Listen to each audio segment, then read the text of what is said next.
because someone has committed a crime, it doesn't make them a criminal. It's giving. It's giving. I want to see trans kids.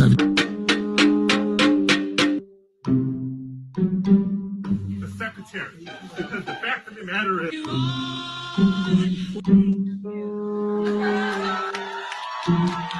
being undocumented is actually not a crime. The prisons are set up in our society. I would argue that they do not work. They do not make us safer.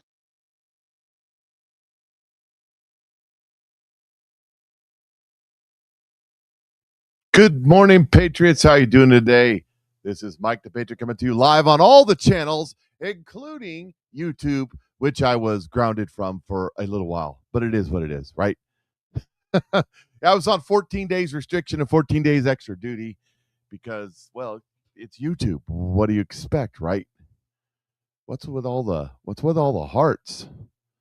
It's like, and the chat room's full of hearts. It's like, whoa. I know it's Valentine's Day tomorrow, but gee whiz, folks. I'm just playing. I'm just messing with you. I'm just playing. All righty then. Let's get started with the show. This is the day that the Lord has made, and I will rejoice and be glad in it. I don't know if Maureen is. Yes, okay. And the word of the day, as given by the Lord, presented by Maureen in the Woods, is Philippians 2:12 through 18. That's Philippians 2:12 through 18. Make sure you crack open the Bible, see what God has for you today, because God is absolutely good all the time, and all the time he's good. And as you're logging in, say hi where you're watching from, because hey, if you're on whatever channel you're on, comment, like, share, hit the thumbs up or the heart or whatever it is, because we're all over the place now. And we'll see. There's been something going on over there at X the last few days, some kind of weird happenings with the show, and I don't know what the deal is. It's become a little bit harder to find. I don't know that if it's they're censoring you kind of thing, or if it's just a technical glitch. One of the things, you go over to some of the Patriot channel, especially the Patriot mythology channels, the ones that react. Someone commented on my show yesterday, one of my posts, what's with the purple tie? Donald Trump had a purple tie on. It's like, not everything. Maybe he got it for Christmas from his wife or his son. Or maybe just likes purple. I don't know. Sometimes things just are. One of the things that they've been complaining about over on Telegram is that I had 500 people get removed from my Telegram page. They're shrinking our audience on purpose on Telegram. I know you're a big guy in Telegram. I know you got 250,000 followers. I get it. But your ignorance doesn't mean it's a conspiracy. I'm just giving you an example here on all the different conspiracies. Why you need to kind of figure things out before you go off with them. And I've messed up stuff too myself. I said Thomas Massey voted against the bill when he voted for the bill before but he voted against it, but then he voted for it, kind of like Al Gore. So I messed things up too. So it's all good. But over on Telegram, if you don't use your Telegram, like if you don't log into your Telegram account in I think it's a year's time, they delete it. So my Telegram account went from almost 3,000 people in the last 2 or 3 years to down to 1,500 people, like half, because people weren't logging into it. It's that simple. So make sure you do yourself and me a favor. What channel do you think will take you down first? What channel? Well, I mean, it's the usual suspects. I don't know that anybody is going to get really taken down unless they do some real nasty stuff in the current climate, because the current administration will come after you if you do start taking a bunch of people down. So, but I get suspended all the time on on YouTube, and shadow banned like crazy on Facebook. And it's obvious. It's obvious when it's happening. And you'll post a post on there. I posted for like a week's time. Every post I got went viral, and then it turned off.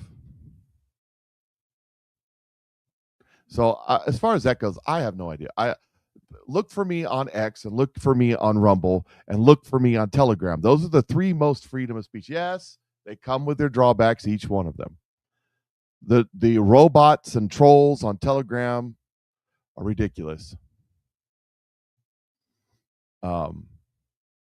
I get zero reach on YouTube. I mean, zero. You know, I've got almost 3,000 followers on YouTube, and I get 10 views. That's why I only do it on Friday, because I don't want to give YouTube any business.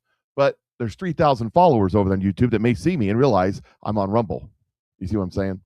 Same thing with Facebook. I've got almost 12,000. I do got 12. I got over 12,000 followers now on Facebook. And this show will get 600 views. And if I go look at the demographics of this show, 600 views, all of them friends or followers of mine. It will get zero organic reach. Zero. Even if you share it onto your page on Facebook, zero. Nobody will see it on your page unless they're friends of mine. Zero organic reach. And there may even be some of that kind of suppression on Rumble. Because whenever I go on Charlie Simon's show, I get 30,000. Charlie Simon gets just about the same views I do. He's got about just the same audience I do on Rumble, and he gets 3,000, 4,000, 5,000 views on his shows. But the two of us together twice on his page have got 15,000 and 30,000 views. Now, why is that? I don't understand. Maybe we should start doing a show together every day. I don't know. Bongino is live right now. Yeah, Bongino thinks he can take my time slot away from me. I'm just kidding. Bongino's great. I don't have nothing against Bongino at all.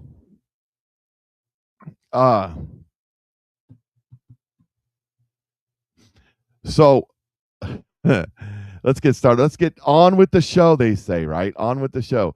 So here is, just for fun, I just want to play a couple of videos just for fun, for funsies, starting off light and all that good stuff. I switch over and watch Bongino after Mike. Well, thank you.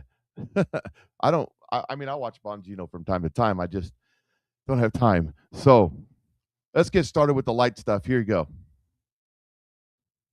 Now, I showed you yesterday where somebody took out a shoplifter with a bottle of Coca-Cola, 2-liter bottle of Coca-Cola. Anyways, here is, I guess they decided to one-up it with the toilet. Hey, he's fighting a woman!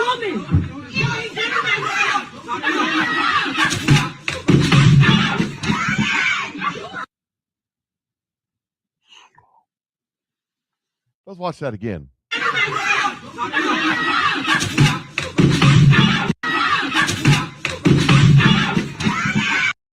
know what I like best about it? They hit him so hard with that toilet, he had to think about it before he fell over.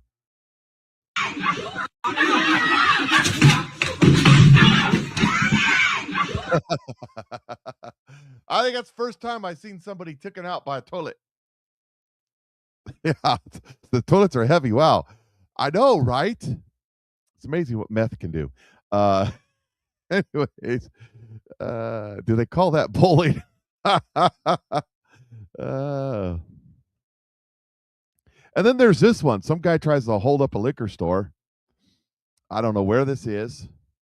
Comes in there with like a katana or something. I don't know. Big old sword. But don't bring your sword to a flamethrower fight.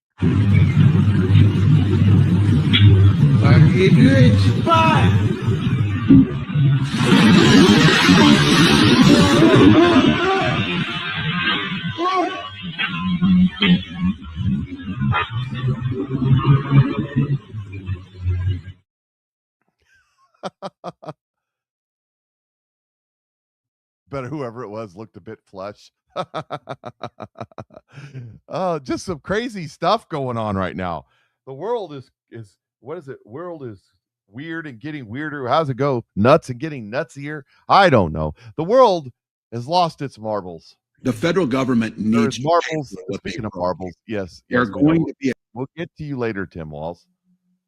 How about this one? So, road rage incident. Some guys road raging with a Amazon delivery driver, and cuts him off, blocks him off. They get in the street and they're going to fisticuffs.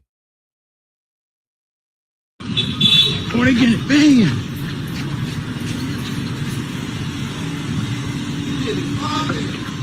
Oh.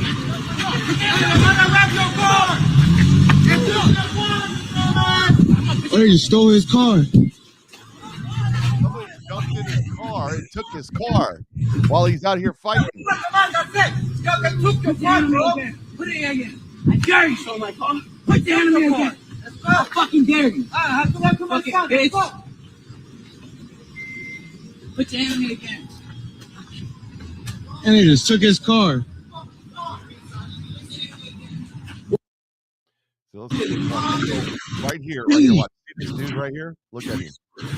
That's the dude who took the car. Oh.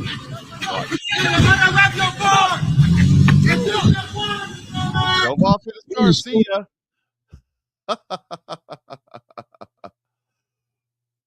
I mean, things are getting crazy.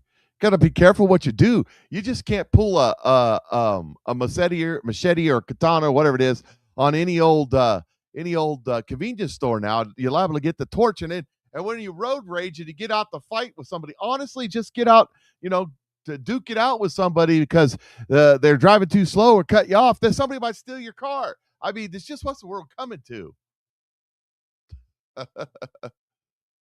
Oh, do you think he learned something? He leered something from this for sure. I'm confident of that. And then the other day, was it 2 days ago now, maybe 3 days ago, whenever it was, earlier this week, they shut down the airspace over El Paso, Texas, and everybody was wondering why. Reportedly, now there is eyewitness accounts over El Paso, Texas, of a unidentified flying object. And this was the reason for the shutdown, they speculate, allegedly. That's crazy. So I actually had us pulled to the side of the road, see if I could get a good shot of this. You can barely see it, looks like a dot here, but it's actually huge.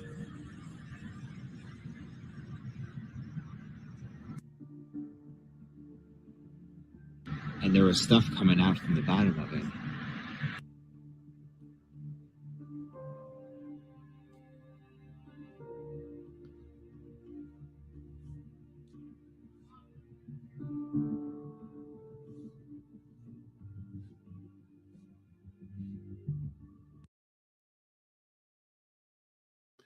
So was that the reason they shut down I don't know if that was the reason or not. But they're saying that this was in the area a few hours before. Project Bluebeam up next. Yeah. No. How about Project? How about Project?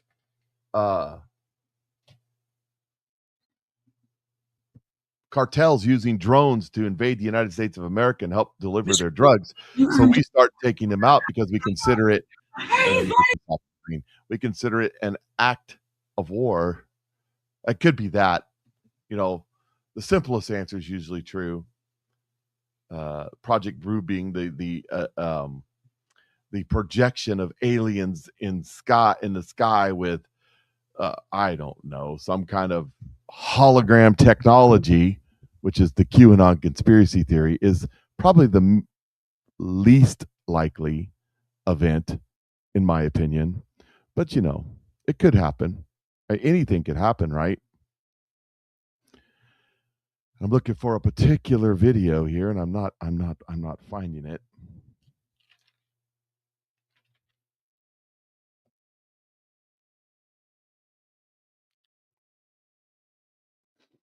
Yeah, well, I'll come across it later, and I'll show it to you. It's funny, but we'll get to it later. Got to RFK. He's on I can't think of it, Theo's podcast, being interviewed, and he's talking about his addiction and how he's been clean for a long time, but he still goes to the meetings and all this kind of stuff. Looking senator and it's the floor and try to get what they call unanimous consent, where they agree on the spot. Okay, hold on a second. I got to figure out where that's coming from. I got more talking going on than is necessary. All right, There we go. Now let's try this again. Technical difficulties with Mike Cook. So here he is, and being in the embassy, I deal with a lot of people with addiction and stuff, and it's amazing the stories they tell. We've been in recovery together for years. You for almost over 40 years, right? Yeah, 43 years. Wow. That's wild. Yeah. Yeah, that's where we knew. That's where we met each other. Yeah, like 7 a.m. meetings above the bank over there. That was a They good shut meeting. those down during COVID. I know. That was heartbreaking. That was one of the most we still did live meetings every day during COVID. We moved from the bank. There was about 15 of us who moved from the bank, and we got into the Palisades Playhouse, which now is burned down during the fire. But it was kind of a pirate group, and for me, and I said this when we came in, and I said, I don't care what happens, I'm going to a meeting every day. Yeah. And I said, I'm not scared of a germ. I used to snort cocaine off of toilet seats. And I know this disease will kill me. Right. Like if I don't treat it, which means going to meetings every day, it's just bad for my life. So for me, it was survival. And then, that the opportunity to help another alcoholic, that's the secret sauce of the meetings. And that's what keeps us all sober and keeps us, from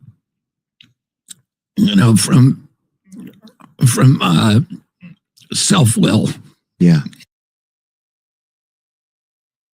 So we now learn on the Patriot Mike Show, you learn something every time you watch.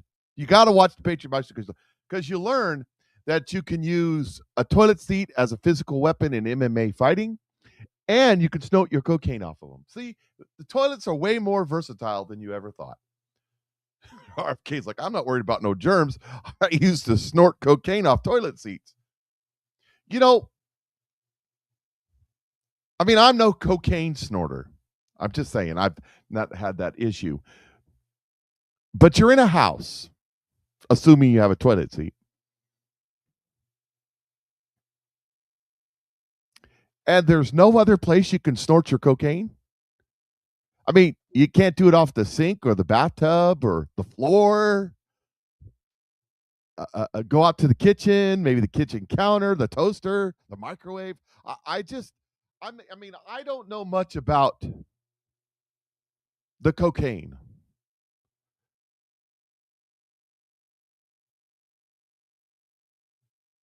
But the toilet seat would probably be, if somebody convinced me to snort cocaine, it would probably not be on the toilet seat. I'm just, I guess maybe after you do the cocaine a couple times, the toilet seat seems like a valid option. I guess I don't have any real world experience in this sort of thing, so I'll have to bow to the expertise of RFK Jr. on toilet seat cocaine snorting. Probably safe for this snorting off a hooker while holding a crack pipe and a gun in a hotel room in DC. I'm butt naked while filming oneself. They are hiding. Who's hiding? Or Parmesan cheese off the carpet. I'd rather snort the Parmesan cheese off the carpet than the cocaine off the toilet seat. I'm just saying. That's white on white crime. Look, not something I'm very experienced in, right? I took a leave today because I was hurting a little bit. That is probably the strongest thing I have ever taken. No, that's not true. One time I was feeling really bad. It was hurting really bad. And my wife had some, what are they called? The Tylenol 3s. What are those? Those are Tylenols with the codeine or whatever.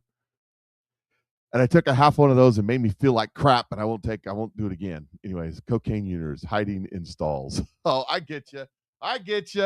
I see, my mind doesn't go there. I don't understand those sort of things. It's just not something I do. But You know, when I'm slamming them Diet Dr. Peppers, I'm really, I'm really pushing it right here. I got my coffee with nothing in it and my lemonade. And that's what I need. That's what I got. There you go. And I did have my nitro today. So safe, healthy, and effective. Then there's this story. I don't know if you've seen this. This is out of Ohio State. A professor was being questioned about Epstein. I don't know if the guy's on the Epstein files or what it is, but a reporter is in the hallway asking questions. And this professor at Ohio State, well, he overreacted, I think. This is how you handle the press. This one more. No. Whoa. Oh, God! I told you not to put that in my face. I didn't. Dude, you can't do that. You did. No, I'm not going to ask you again. Don't touch me. Don't touch me, motherfucker. Who the fuck put your hands on me, sir? You put your hands on me, sir. God damn, dude. You shoved that camera into my face, sir.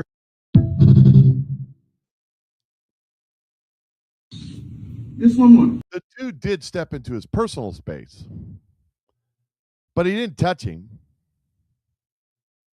As a matter of fact, he was back. Anyways, if you want to get assault charges, that's how you get assault charges. Don't do that. By the way, he's no longer a professor at the school, so that's good. All right, so we had the Pam Bundy here, and there's more fallout from the Pam Bundy hearing coming. We'll talk about that in a minute. There may have been a massive play played by the Trump administration, but we'll get to that in a minute. He just left his toilet. The look on the guy's face when he realized someone was filming him. Oh, yeah. Busted. You've been on the Epstein list. You've been on the Epstein list. More to come. More to come on the Epstein list, by the way. We're going to talk about that here in a little bit. But first, there was hearings in the Senate over Minnesota and the fraud, and they had Mr. Ellison there. And, well, it was interesting. It was interesting. So here we go. Senator Johnson. Because you encourage them to put themselves into harm's way. And now you're exploiting those two martyrs. That was a tragedy. It never should have happened. Now, we can investigate, but I can't imagine being a law enforcement official where I know my colleagues have been shot at, their vehicles rammed, that there are trained activists deployed. And by the way, we know at least one of those activists had a semi-automatic pistol with extra clips. So now you're an ICE officer, you're doing enforcement action, you've got a team behind you trying to protect you. You've got all these. First of all, Senator Johnson, it was a semi-automatic pistol, not an automatic pistol, with 2 extra magazines. These are the people that make gun laws, and he's a Republican. Trained activists behind you. Is it any wonder they're at hair trigger alert? A tragedy was going to happen, and you encouraged it. And you ought to feel damn guilty about it. Thank you, Mr. Chairman. He don't feel nothing. Trained activists to put themselves into harm's way because you had to know, because you were watching this, that there were scuffles at least, that these people were obstructing justice. I would think you'd actually, as the chief law enforcement officer of Minnesota, be concerned about people obstructing justice. So, putting their cars in streets, blocking roads. I would think as chief law enforcement, you would be concerned about that. But were you ever concerned about encouraging, I guess, people to support you to go out and put themselves into harm's way? No, we never. And obstructing illegal. Never mind. This is a repeat. That never concern you, sir? That never happened. We all times said, if you want to protest peacefully, protest safely. But you'll never find me being against the First that's a good Amendment. out right now, but I'll always be for the First Amendment. But you were seeing the scuffles, right? You were seeing and by the way, Minneapolis police officials could not help protect ICE officials, right? I mean, Representative Niska, isn't that when you're talking about the nullification of federal law, isn't that one of the, Hennepin County, that they simply could not help and protect ICE in their legal law enforcement actions? The Minneapolis Police Department issued guidance in July saying that they would not even help with crowd control around.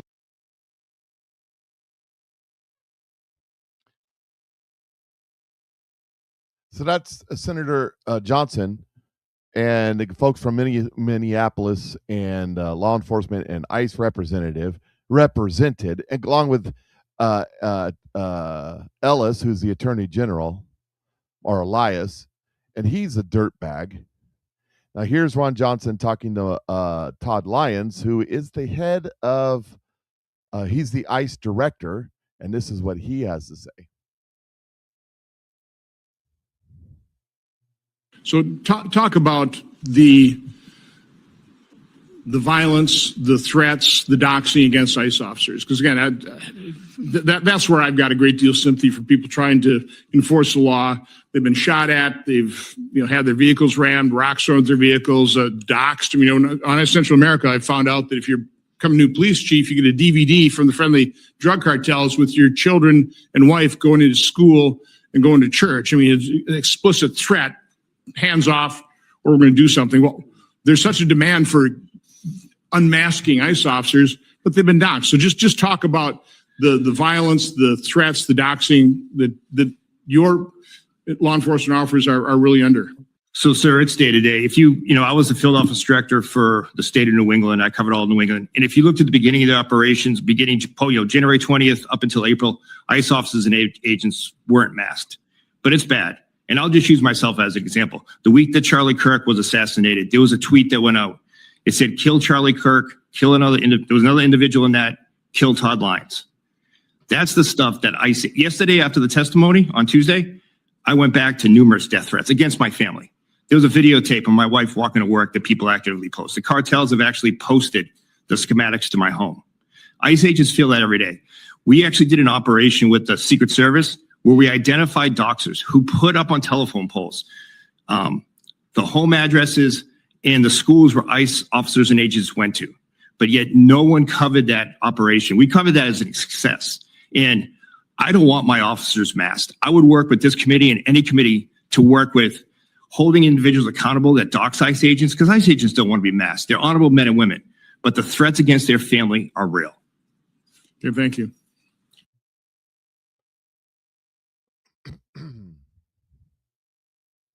Now remember, you got Eric Swalwell crying before Pam Bunny. They threatened to kill me. I don't know what to do. Will you help me, please?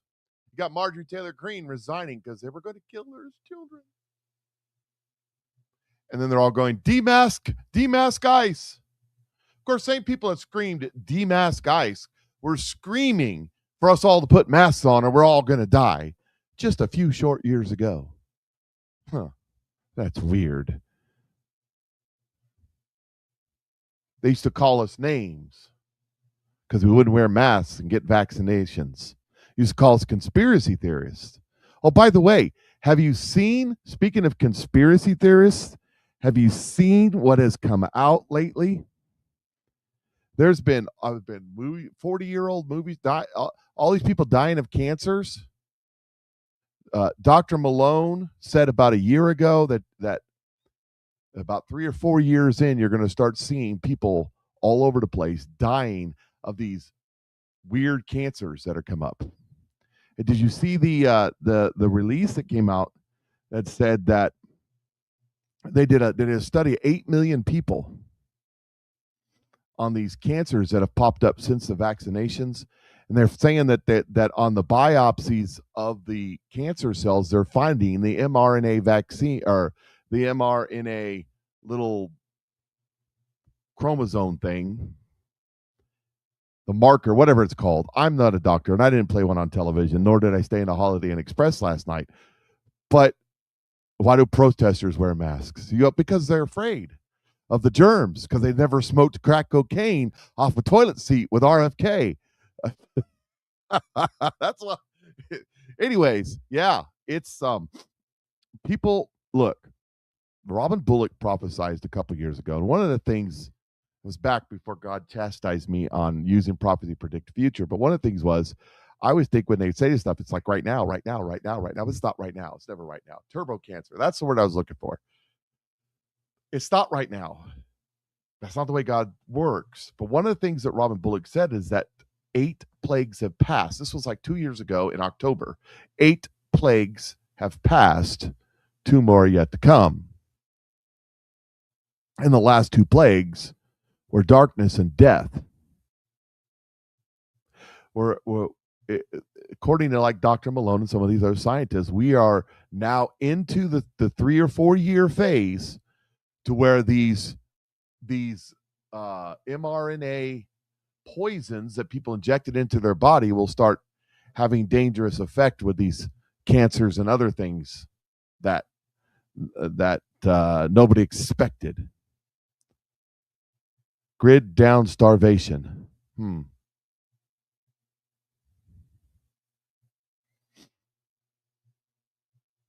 That's I don't know about all that, but okay, that's cool. Yeah, somebody's over on my YouTube channel saying Donald Trump's a pedophile, to which I say this: so which other president released the Epstein files?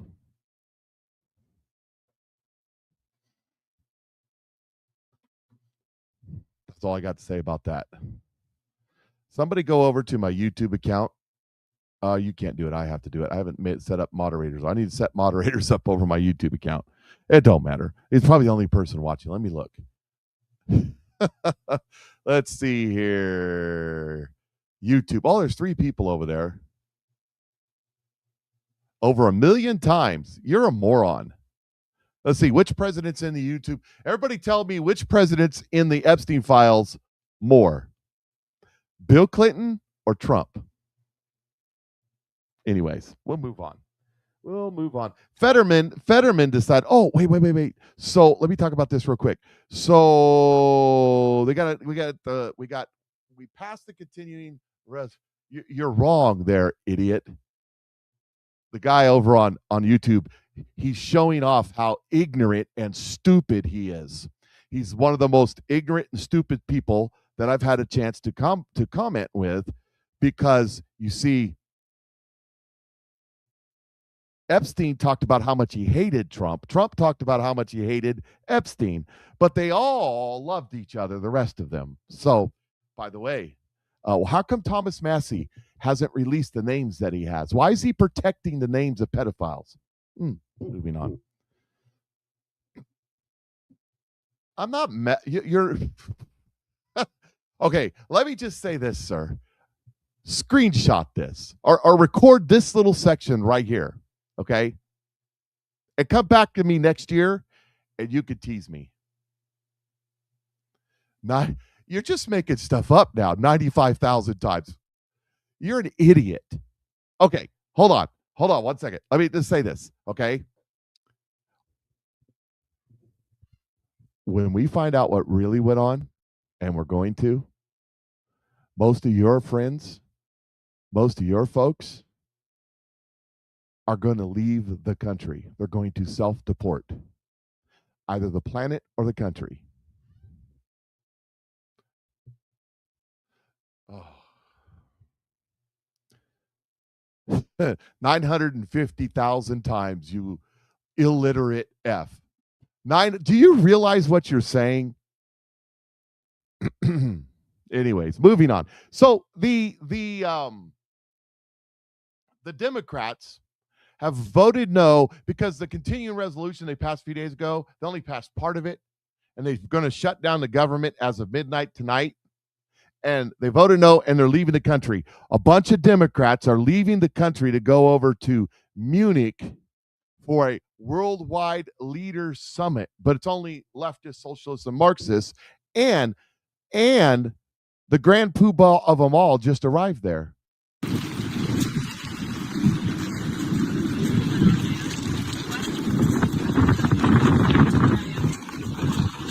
They'll see who that is with her security and everything. That's right. That's Hillary Rodham Clinton. Why is Hillary Clinton going over to a leadership? Define socialism, you dumb fuck. Okay, sir, I'll define socialism. The means of production and the means of distribution are controlled by the government, which is what we have here in this country right now. With their, but the problem is we have a commo-fascist government. It's fascist in that the government controls the corporations. That's fascism. Like Ferdinand Porsche working with Adolf Hitler. And it's communism because we have an uncontrolled bureaucracy that makes all the decisions. But there's Hillary Clinton over there. I don't know. Maybe we should maybe we should look into that. You're an idiot. Okay, moving on. Because I got time. I'm going to stop. All right, so here's John Fetterman. Anyways, Hillary Clinton's over there in Munich with all of the leaders going to discuss the things that need to be discussed to save the world from Donald Trump and such. You know, I met with Secretary Noem, and I've always treated her with respect. I met with her in my office, and I refused, and I never will engage on the kinds of sexist kinds of terms like Ice Barbie from a lot of the left media will use those kind of things. And now I said, hey, I'm a Democrat, then I say, secure our border? Yeah. And deport all of the criminals? Yeah. You know, I think we can sign up on that. And then my friend, Katie Britt, came to me and said, we want to bring the Lakin Riley bill there. And I'm like, yeah, I was going to be the Democrat to bring that there. And now we the co-sponsor as a Democrat.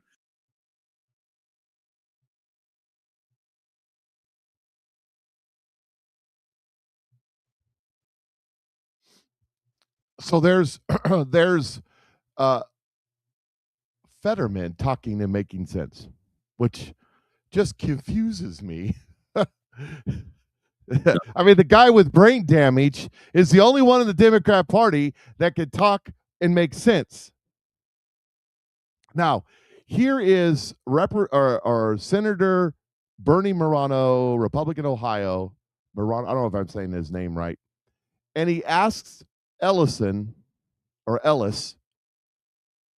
a question.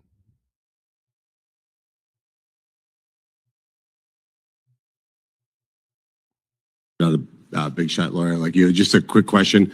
If you enter the country illegally or you overstay a visa, should you be deported? My simple answer is, sir, it depends. Okay. So if somebody breaks into your home, should they be arrested for breaking and entering, or does it depend? It's an entirely different scenario. How's that? Because immigration is essentially a civil, and the breaking into my home is a criminal matter. Oh, okay, gotcha. So if there's laws that should be enforced, so we shouldn't enforce civil violations? We absolutely should enforce them. But you just said that it's a civil matter, so it's different. So if somebody you enforce civil matters. So if somebody commits a civil infraction, it shouldn't be enforced? It should be. Okay, so they should be deported.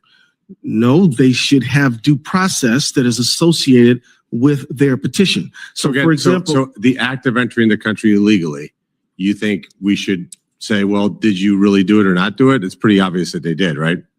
Well, I mean, it would depend on the facts of the situation. And then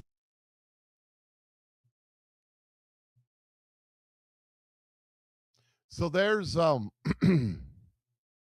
asking a very simple question. A very simple question. And that is, if they enter the country, are they criminals? Well, yeah, but we don't need to enforce that. How about if we break into your house? Oh, we have to enforce that. That's different.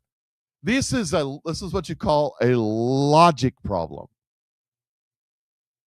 It's the same thing. We're only supposed to enforce the crimes we want to enforce. That's what's going on here.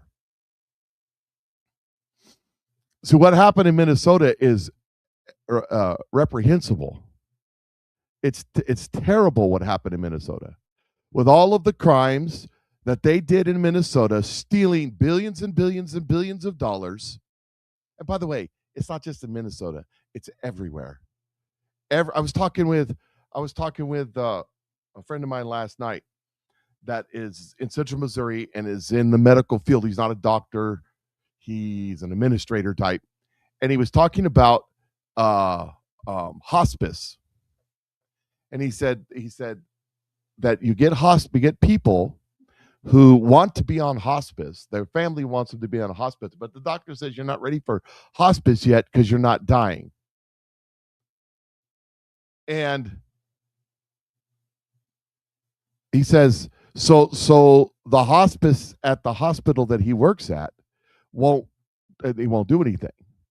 So they go to one of these hospice companies, and the hospice company gets their doctor to go, bloop, yep, you're dying, and puts them on it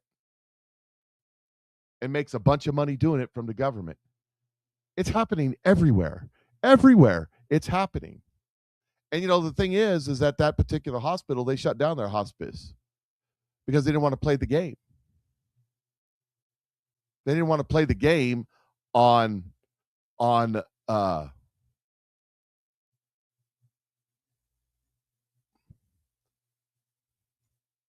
hold on a second, I'm doing something. They didn't want to play the game on trying to manipulate the system so they could make more money.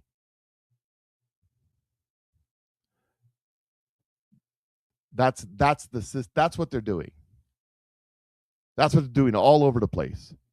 Is they're just stealing stuff. Now, I've got one more, I think, on this. Let me just make sure. Yeah, I got one more on this hearing, and that's this one. So Josh Hawley straight up takes down, destroys Mark Elias. And Mark Elias perjures himself in this statement. Mr. Ellison, let me start with you. You're the Attorney General of the state of Minnesota. Do I have that correct? That's a yes? Sir, you're aware of my job. You know the answer to that. You're not going to answer my questions? Are we going to start this way? Are you the Attorney General of the state of Minnesota, yes or no? You know the answer. Mr. Ellison, you're in my courtroom now. You're under oath. So I suggest that you answer my questions. You the Chief Law Enforcement Officer of the state of Minnesota, yes or no? Let's try another question. Are you familiar with the $9 billion in historic fraud out of your state, including the $250 million in the Feeding Our Future program alone? You familiar with that? Don't turn to the pages in your book to get your potted answers. Are you familiar with it? Yes or no? Yes, I am familiar with it. Very familiar, aren't you? Because the people who ran the Feeding Our Futures program came to you in your official office in the state capitol December 11th, 2021, and asked for your help in getting investigators off their backs. They complained to you for upwards of an hour about state investigators going after them, and they begged you to help them, and you agreed to it, amazingly. And we know you did. That's not because true. It's all caught on tape. Yeah, every single sentence is caught on tape. Here's what you said. Let's take a look. You said, it's not a question. You said to them, send me the names of all these folks who are investigating them. You said to them, send me their names. And I'll take that list and I'll call the person over at education who's investigating them and say, what's going on? Why am I getting these complaints? Then he went on to say, I already have my team working on this. What day should we get together to discuss it again? You made pledge after pledge to them. You said, we've got to make sure this guy who's investigating them stops it. You said, you have my attention. I'm concerned about this. You said, let's go fight these people, meaning the people who were investigating the fraud. Why'd you do it? Why'd you help them? Are you going to let me answer? Please, we're all ears. So first of all, you're cherry picking quotes out of there. Why did you help them? I thought you were going to let me answer. Why did you Are you help going to let them? me answer? Why did you help You them? let me answer and I'll answer you. Tell the truth and I'll let you answer. I will tell the truth. Good. Let's do that. That'd be a nice change. Why'd you help them? Now see, Mr. Chairman, I didn't come here to be insulted. I came here voluntarily. You came here for the truth. Let's have it. Why did you help them? The quotes are here. They're in black and white, and every member of this audience can listen to the recording. It's 54 minutes long. It's all in public. You can Google it right now and listen to it. And listen to it Why'd all. you help them? First of all, I didn't help them. You did help them. No, I did not. I certainly didn't. You're saying you didn't do anything for them. You didn't. Well, wait a minute. I already have my team working on this again. That's not you. I have ventriloquist? my team assisted with the information that led to the prosecution and conviction of these people. No, you didn't. You didn't lift a finger to prosecute them. No, you did not. You didn't lift a finger to prosecute them. You had BS. You had whistleblowers come to you as early as 2019. You're the one talking BS. Hey, listen, it's my time. Doesn't know what you're talking about. Oh, no, sir. You now have encountered the truth and you don't like it. Why'd you take their money? Why'd you take their money? I didn't. You took $10,000. No, that's a false statement. $10,000 9 days after the meeting. False statement. You took $10,000. Here's what happened. They went to your office. They solicited money from you. They solicited help from you. That's also wrong. They came to your office. It was your official office. You met with them for 54 minutes. No, they asked you for help. You pledged it to them, and they talked repeatedly about money. In fact, it's all they talked about. Money, money, money, money. They said, we will put our dollars in the right place. We will support candidates that will fight to protect our interests. You replied, that's right.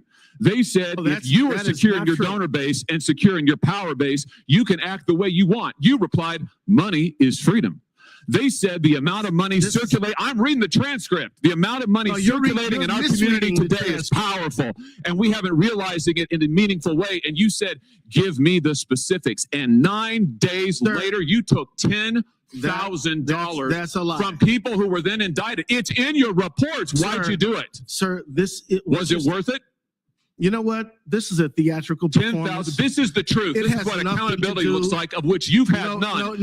You helped fraudsters defraud your state and this government of $9 billion, and you got a fat campaign contribution out of it.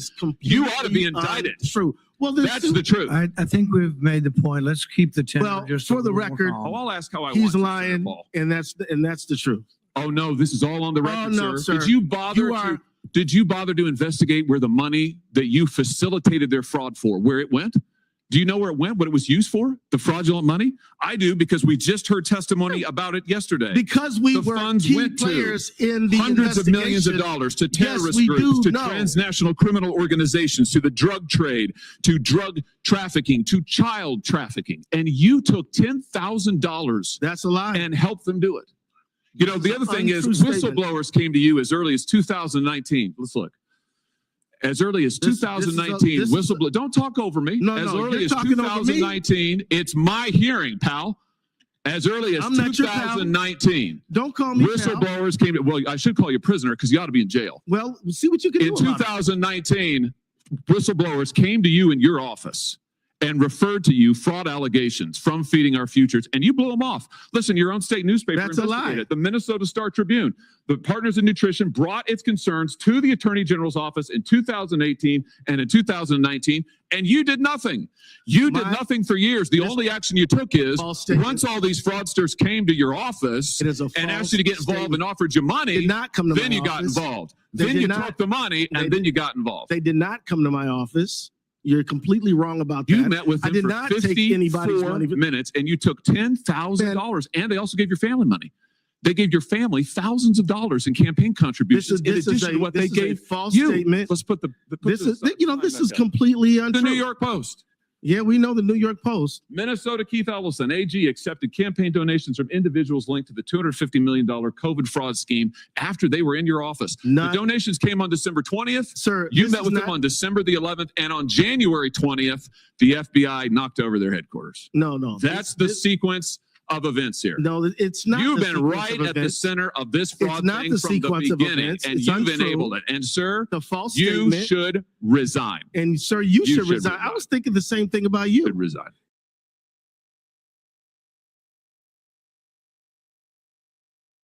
You notice how he tried to pull the Pam Bundy stuff, but just couldn't pull it off? You notice how he's smug at first? At the first part of Josh, it was 6 minutes long. At the first part of Josh Hawley's interrogation, because that's what it was, he was all looking down his eye, looking down his nose at him. But at the end, he was squirming. Because the truth be told, that he gave deposition when questioned about this. He's made sworn statements about this already. And somebody in the comment section says Pam Bundy should do something about this. They are. The individuals that Josh Hawley's pointing out that he received money from, that he was working with, have all been prosecuted. This was last summer. They went to jail. Several of them pled guilty. Some of them were convicted in front of a jury, and they went to jail for 20 or 30 years. Mr. Illison, however you say his name, is going to self-deport. That's all I got to say about that. Now, everybody who's upset right now,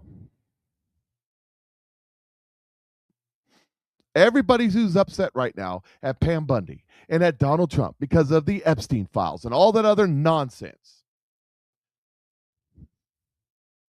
I told you, I'd been very consistent on this since the summertime, that when Donald Trump came out and said that it was all fakes, it was all a hoax,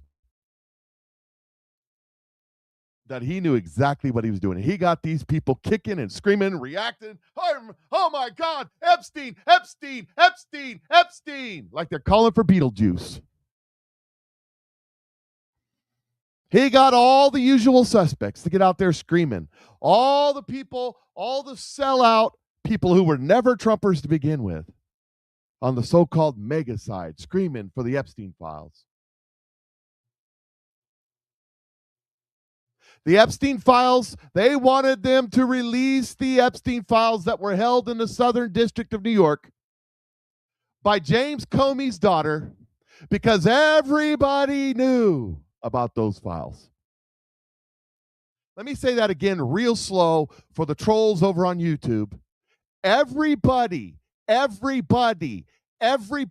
those files, seen those files, knew the people named in them files, knew what them files were all about, redacted all the names that mattered out of the files, and added other names into the files. Everybody knew that those files held in the Southern District of New York by James Comey's daughter. Everybody knew those files. Everybody. Let me say that. You understand what I'm saying? Marjorie Taylor Greene knew those files and what was in those files. Never said a damn thing until Donald Trump became president again. Thomas Massey, Rand Paul, Candace Owens, Tucker Carlson, Megyn Kelly, everybody. Barack Hussein Obama, Michelle Obama, Hillary Clinton, Bill Clinton, the Bushes, all of them. Mitch McConnell, Chucky Schumer, Hakeem Jeffries, AOC. You name it, they knew what was in those files. That's why they wanted them released, because the files were whitewashed. Because they were in the Southern District of New York, one of the most politically compromised districts in the country. And they were going, release the files, release the files, release files, release files, release files, like a broken record. All summer long, all through the government shutdown. Everybody said release the files. Then on December 19th, they passed a bill, and it went to the president, and he signed it to release the files. They made a law. They made a law that says you got to release those files out of the Southern District of New York. We want them all.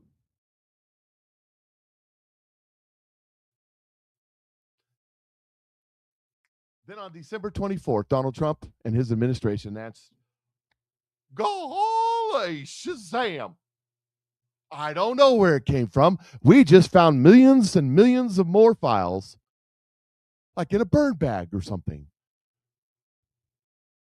And everybody went, oh, shh. And from December 24th until Pam Bundy set before Congress to answer their questions, not a one of them said a damn thing about the Epstein files. Why? Why did all of a sudden, no, we don't want to talk about, no. We don't want to talk about those files. We want to talk about the files out of New York. not these million files that Donald Trump mysteriously found somewhere. Where'd they come from? Nobody wanted to talk about it all of a sudden. Why? And then the judge ruled, another judge ruled, overruling the ruling of the judge that they were in control of, that you could release the files, you could release the evidence, the grand jury testimony in the Maxwell case. And so all through December, the first week of January, second week of January, the third, it's just over on CNN and MSNBC, they're talking about everything but Epstein. Anything and everything they could talk about but Epstein. And then Pam Bundy shows up, and that circus happened. Laura Logan said this. Isn't it ironic that the only president who has released any of the Epstein files is the one being accused of a cover-up? To the moron idiot who can't answer me because I blocked him, over there on YouTube, has anybody else released any Epstein files? Did Bill Clinton? Did Barack Obama? Did George W? Did Pedo Joe? Sleepy Joe? Did any of them release any of these? They all knew about it. Some of them were involved in it. They all had these files, all of them. As a matter of fact, the files that Donald Trump found, just out of nowhere, were buried away where no one was supposed to ever. In fact, I think they were in a burn bag. They were supposed to have been burnt up, so you would never know. It's almost like nobody else wanted to talk. Let me tell you something. It wasn't Marjorie Taylor Greene that released these files. It wasn't Thomas Massey, even though he said he had all the names. And I hereby demand that if Thomas Massey has the names, which he says that he has or has said in the past, release the names, Thomas Massey. What are you hiding? Is it the Jews? Is it AIPAC? What are you hiding? Nobody released anything except for Donald Trump. And by God, Donald Trump's covering this up.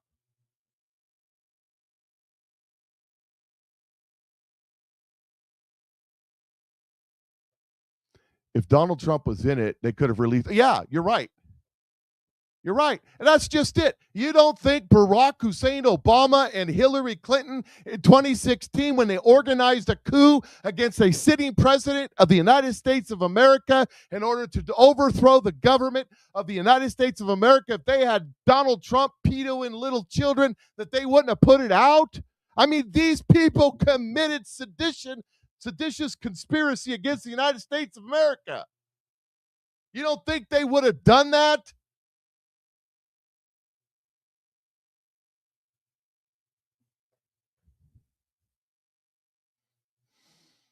But no, they said nothing about. As a matter of fact, January of last year, it was an Anon conspiracy theory. Are you listening? All you people, Donald Trump's covering this up. Thomas Massey's right. Thomas Massey would have told you a year and a half ago that it was an Anon conspiracy theory. They all said it.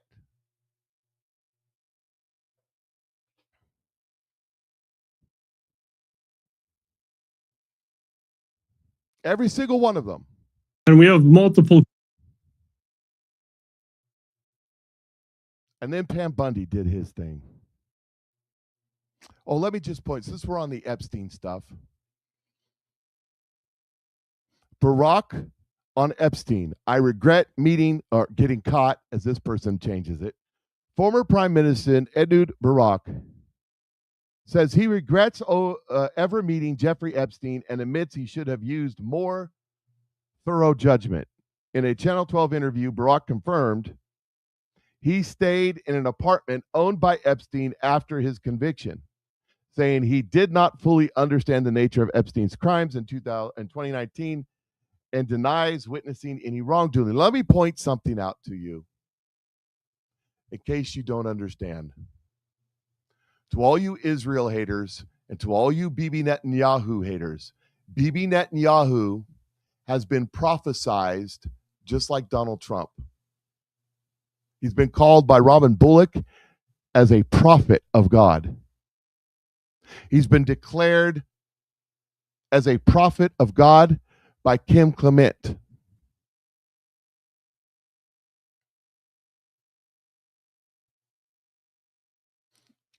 Ednu Barak is the Bill Clinton of Israel. He's the Barack Hussein Obama of Israel. He's a leftist, socialist, Marxist. He's supported by Barack Hussein Obama, by Hillary Clinton, by John Kerry, who served in Vietnam. He's supported by the United Nations. Just think about that for a second.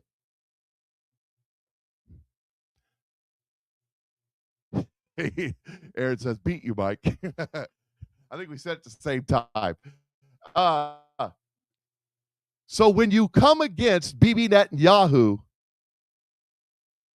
understand that he is the Donald Trump of Israel, that he is ordained by God for such a time as this. And Ehud Barak is the opposition to that. He is the New World Order, World Economic Forum, Satanist cabal leader trying to take out who God has anointed. And I said it. Mike Cook's soapbox. It's a Friday. It's supposed to be a light day. Need a little bit of lemonade to wet my lips after that. Now let's get to it. I've been beating around the bush. The George W. Okay, here it is right here. So yesterday, Pam Bundy was up there, or the day before yesterday, whenever it was. And boy, oh boy. Members of Congress demand DOJ stop tracking lawmakers' Epstein file searches. Attorney General Pam Bundy brought a document referencing Representative Primera Japalopoulos' search history to the House Judiciary Committee hearing on Wednesday. What? Say what? Let's just go. Wait, I'll explain in a minute. Just follow me. Just follow me here as we go down this yellow brick road to what's really, really going on. And this is going to be good. It's actually, I actually had to do more reading on this when I saw it this morning, because like this can't be. This has got to be. When I first read, I'm going to show you in a minute, I was like, nah, this has got to be hopium hype BS. It can't be this real. It can't be this real. Here is Gutfeld on the Pam Bundy hearings. What's going on over there? Also, and I hate to say it, a lot of these people are auditioning for my seat. Oh, and your seat too. Not yours, Dana. You're much too nice. But it's like, a lot of these people, like, they know that they're being filmed, and they're like, filmed. What year is this? Yeah. Back in the day, we had big cameras and kinescopes. Yeah, kinescopes. But it's like, so I think a lot of that kind of gets them. Like, how did I do? How did I? Like, everybody's like, I know immediately, because it gets small dollar donations, and yeah, that's what this is. Yeah, but I do. Like, I also understand that these witnesses are finally responding with the respect these imposters deserve. It's like, I keep thinking, like, what would I do if I was there? I could not take any of those bozos seriously. And all they're doing is ideological target practice. So I'm sitting there and I'm supposed to go, yes, sir, no, sir. No, I'm just going to go, you're not real.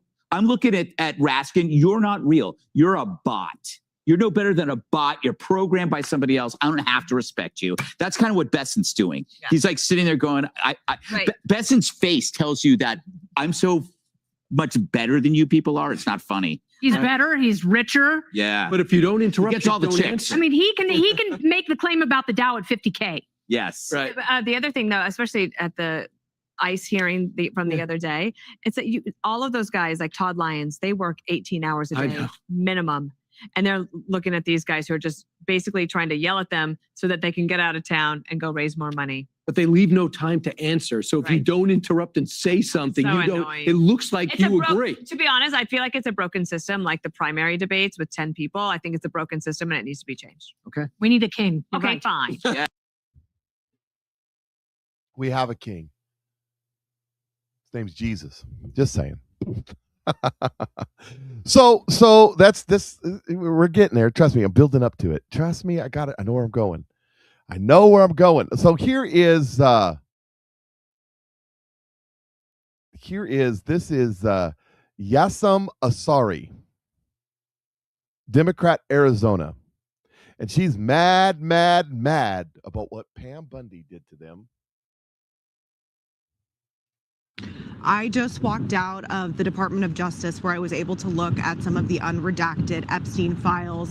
What I saw was incredibly disturbing and further emphasizes the fact that this is a massive cover-up by the Trump administration and the Trump DOJ, because there was... Now, let me remind you, it's a massive cover-up by the guy that released it and allowed you to see it. There were so many redactions that seemed extremely unnecessary. Something that I wanted to know that I'm very aware of is that we know we are being tracked when we are in there. Yesterday during Pam Bondi's hearing in front of the Judiciary Committee, she was actually caught with a binder where she had members of Congress and their specific search histories when they were in there, which is just absolutely appalling and ridiculous. So I'm aware that when I was in there with documentation of what I was going to look for, Pam Bondi and this corrupt DOJ are aware of that as well and are very much tracking that. We are not going to stop fighting until there is justice for every single victim and every single person who was harmed by Jeffrey Epstein, Ghislaine Maxwell, and so many others who enabled these crimes. There's a lot more out there. So much more needs to be investigated. The allegations in these files are deeply disturbing. So next week I will be traveling. There's an important deposition happening as part of our oversight committee investigation, and we'll continue to keep you posted. Yeah, next week. Guess what deposition's happening next? There's an important deposition happening next week. Guess what deposition that is? Hillary Clinton. That's an important deposition, she says. So you say. Now here is Representative, I don't know how to, Parmela J. Palapalapalapalam. I don't know. Here's a Democrat, socialist, Marxist, communist Democrat. By the way, over there on YouTube, you troll. You wanted me to explain to you what a socialist is? Here, let me show you. There you go. There's a socialist. Listen to this. Listen. They expose it all here. Can we put back on the screen what the Attorney General of the United States brought to the hearing today, specifically about the Congresswoman, because I think it's important. Congresswoman, were you aware that you were being, and not just you, it seems, but if they've tracked you, okay. I would believe it's Pam Bundy had this document. Let's just look. They put it up on the screen, but I didn't talk. She had this document laid out. Remember when she went after her? This is what when Japalapalapala went and to the skift. These are the search. When she searched the Epstein documents, this is what she searched for. These are the words she typed in to the query she typed in new Brazilian just arrived, sexy and cute, 19 years old. By the way, 19 would not be a crime for the most part. I mean, sick, perverted, satanic crap. But not a crime if they're consenting.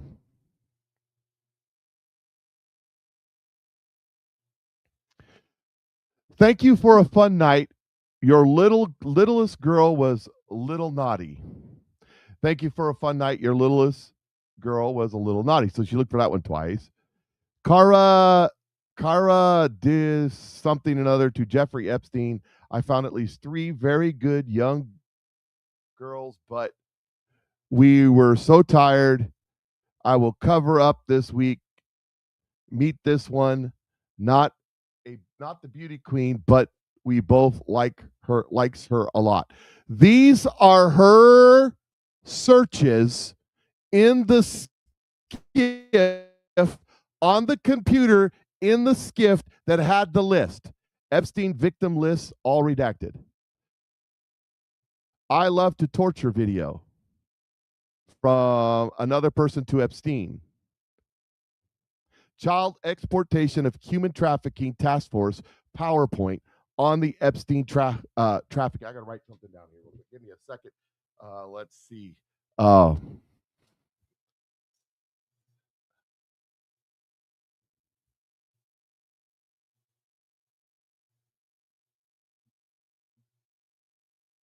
Something I want to get to later, and I won't do it. So, I love torture perpetrator. Let's see, child exploitation and human trafficking task force PowerPoint on Epstein trafficking. So this is her search. This is what they're upset about. Is that Pam Bundy had her search in a skiff. They're spying on her. I would believe it's they tracked other people. So were you aware of this, one? And two, have you reached out to the Department of Justice, specifically the Attorney General's office, to follow up and ask, what the hell was that? Well, I absolutely will be doing that. We're in the process of working on a letter right now. All of us. Can I just say, because there are people watching that are going to say, they're always sending a letter. A letter is how you register. That's how we register our dissent. But also, you might have seen that Mike Johnson even said he thought it would be completely inappropriate if it was true that the Department of Justice, I don't know what words he used, I'm going to use my words, was spying on us, because that's what this was. I mean, we have a separation of powers, which means that we need to be able to do our legislative duty, and for us to go in to review the Epstein documents and then to know that they have kept the search history of exactly what we searched for. And why was it that she brought that in her binder, which we call her burn? So I got a question. What difference does it make about your search history? Why are you worried about your search? What about your search history makes you nervous? Book, right? Was she going to use that against me? Did they get that document for every single person? And what were they going to do with it? We need a new process. That's what we're going to demand from the Department of Justice. That's what I'm going to tell Mike Johnson as well when I get to speak to him. I left him a message on the way here, because we need a process where we know that the Department of Justice is not spying on us as members of Congress. I mean, Congresswoman, listening to you say that, I have to imagine that all of your Republican colleagues who were so upset about Operation Arctic Frost and are apoplectic that a past DOJ was looking at their cell phone tower records, they must be standing with you now, right? Wait. Hold up. Wait a minute. Stop. That was just a conspiracy theory. There was absolutely no proof that the DOJ under Joe Biden with Mr. Smith looked into the histories and cell phones of city members of Congress, which by law is against the law. That they took FISA warrants that they lied on under Arctic Frost to get those records. That was all a big conspiracy theory until MS Now just compared what Pam Bundy did to that. I thought that was fake. I thought that wasn't real. Oh, golly gee willikers. What'd you just say? That all of your Republican colleagues who were so upset about Operation Arctic Frost and are apoplectic that a past DOJ was looking at their cell phone tower records, they must be standing with you now, right? In this question of whether or not the DOJ is supposed to be looking at things that you search. Well, they certainly should be, Alicia. And as you know, I have worked with Republicans across the aisle who care. I guarantee you, they're not talking about this, but I guarantee you, I don't know. I have no proof, no evidence, no secret source. But Mike, confirm or deny this. Marine in the woods, confirm or deny this. You're the one that would know, not Mike. Mike might know too, but in a different source. When you go into a skiff, you sign a bunch of documents.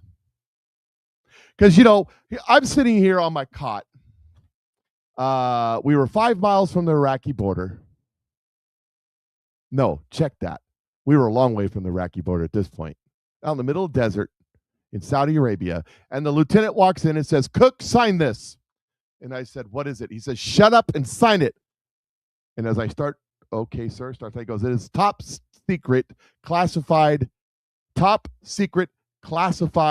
document because you're about to go on a classified mission." "Oh, okay. Yes, sir." And me and Specialist Danoff got in the wrecker. We went up with a bunch of tractors. We picked up a bunch of trailers. I can tell you what it is now, even though it was top secret classified, because it was on Discovery Channel years ago. It's part of the Gulf War. And we hauled beans, body bags, and bullets on S&P trailers. Took them up to strategic locations along the border with Iraq and Saudi Arabia along this road. We called it Tap Line Road. The road was wide enough that you could get 2 semi-trucks past each other, and it was like a 4-foot drop on each side of the road with no shoulder. 2 semi-trucks past each other if you pull in the mirrors. I mean, literally, that's how close it was. And we went up, dropped trailers, went back, picked up more trailers, went up, dropped trailers. We did that for like a week and a half. Top secret stuff. It was preparing for the big shift that happened, and then that's a whole long story. But in a skiff, before you go in, you sign a stack of documents that says everything in here is top secret. You can't bring anything in. You can't take anything out. You can't record anything. You can't, and everything. I guarantee you, in those documents, in the small print, which they didn't bother to read, because how many of you signed up in the military? Initially, here, sign here, right? They went. They couldn't wait to get in there, get the dirt on Trump. Fine. Next page, sign. Next page, sign. Next page. And multiple. I bet you'll stack this thick. That's the way the government does it. They signed, and then they walked into the room and they signed away. They said there's trackers on the computer in that document somewhere that they signed away. I guarantee it. I guarantee it's in there.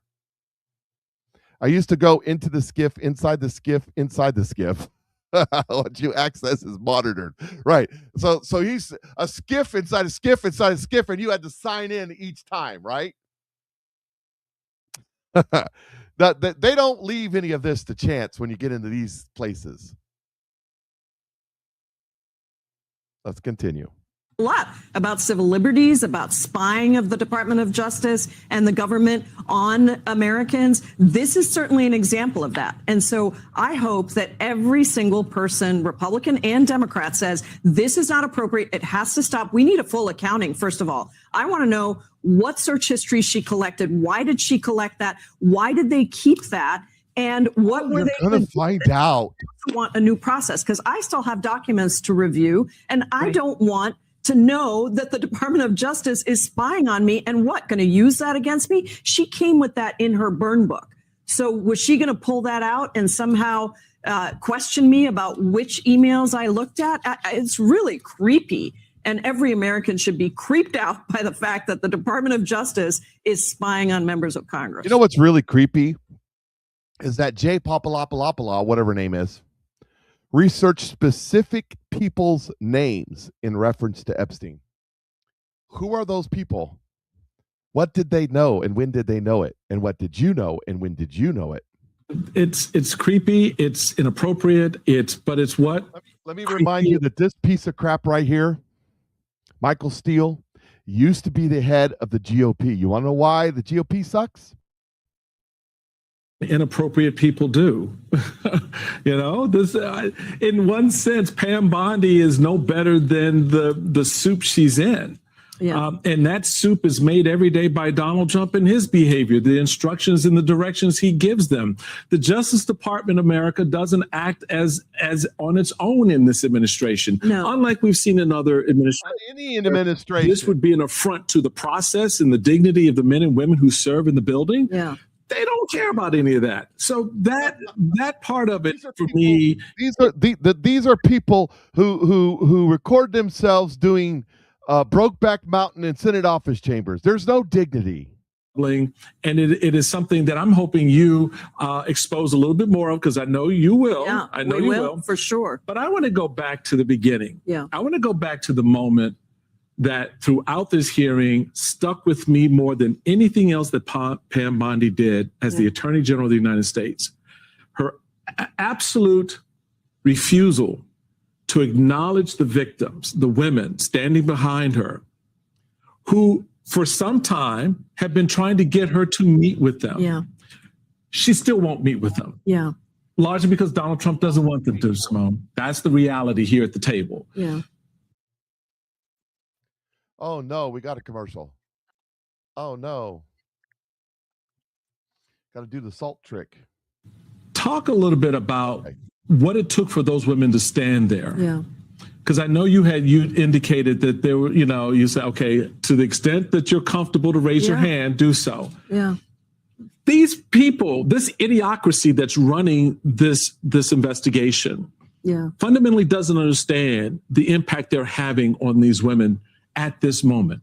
That's exactly right. And look, these survivors are so incredibly courageous. I mean, I move to tears every time I think about them, because they have gone through so much already at the hands of Jeffrey Epstein and his predator, pedophile, sex trafficking ring. And they are still coming forward and talking about it, not just because they want closure for themselves. They do, absolutely. But because they know it matters to all the other survivors who are out there that were part of Jeffrey Epstein's ring, but also anyone else who has been a victim of sexual assault. And so they have talked about this, and I've spent a fair amount of time with them. And I just can't say enough about what it means to have them willing to speak out, to have them willing to be in that room. I talked to them about what it would feel like, right? Because each time this is a re-traumatization. And especially when their personal details were revealed, their names, their numbers, their phone, their email addresses, their actual addresses, also nude photos. I mean, they put out without redaction. And you all want him to release the nude photos. Put out all the information about these. And it wasn't just the 32 victims that were on the list. There were Jane Does who for decades have had their identities concealed that were outed because of the way that this Department of Justice released that information. And there are people all around the world. There are women all around the world who are being harassed by their own, people in their own countries, right? In countries that are not very friendly on this issue. And this is a global ring. So there are a lot of people that were involved in this, as you saw even from one of the emails that I showed today, that are in other countries that were trafficking in or part of this ring. So I wanted them to know what I was going to. As she talks about this ring that a year and a half ago, it was a conspiracy. It was an anon conspiracy theory that there was no ring of people trafficking people or children or whatever around the world. Now, all of a sudden, they're admitting it's real. Just remember that Miss Jalapalapalapala, whatever her name is, and Thomas Massey, Marjorie Taylor Greene, and Chucky Schumer, and Hakeem Jeffries, and the rest of them were all telling us that it was a conspiracy theory and it wasn't real. And now, all of a sudden, they're telling us it is real and it's Donald Trump's fault. So here's what this is all leading up to. To you trolls, you probably want to stop watching before I read this part. You need to go back to sleep away in your bliss. You probably don't want to watch this part. Mr. Poole on X makes an excellent point about what just happened here. You got to understand, I have been saying, have I not? Everybody who's watched my show, that the reason how come there hasn't been any arrest? Because Donald Trump told them not to. Kash Patel said on day one, because Donald Trump told him not to. That's why. Donald Trump is controlling all of this. So let's read what Mr. Poole posted.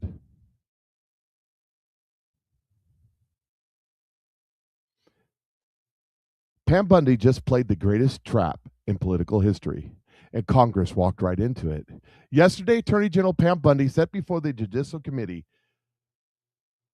standard overnight hearing, routine questions. She pulled out a document labeled Japalapalapalapala. Search history. The room went silent. Here's what happened. The DOJ gave Congress access to the unredacted Epstein files this week. Every member got their own login, their own computer, their own session. What Congress didn't know, the DOJ was tracking every single search.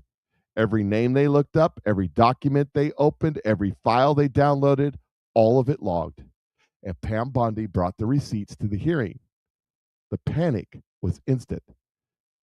Jayapal called it spying on members of Congress. Ratskin accused Bondi of blatant abuse of power. Mowalski said it was suspicious and inappropriate. They're furious. But here's the question nobody in the media is asking. Why are they so scared of their search history? Really? I mean, what does it matter? They're all innocent, right? Right?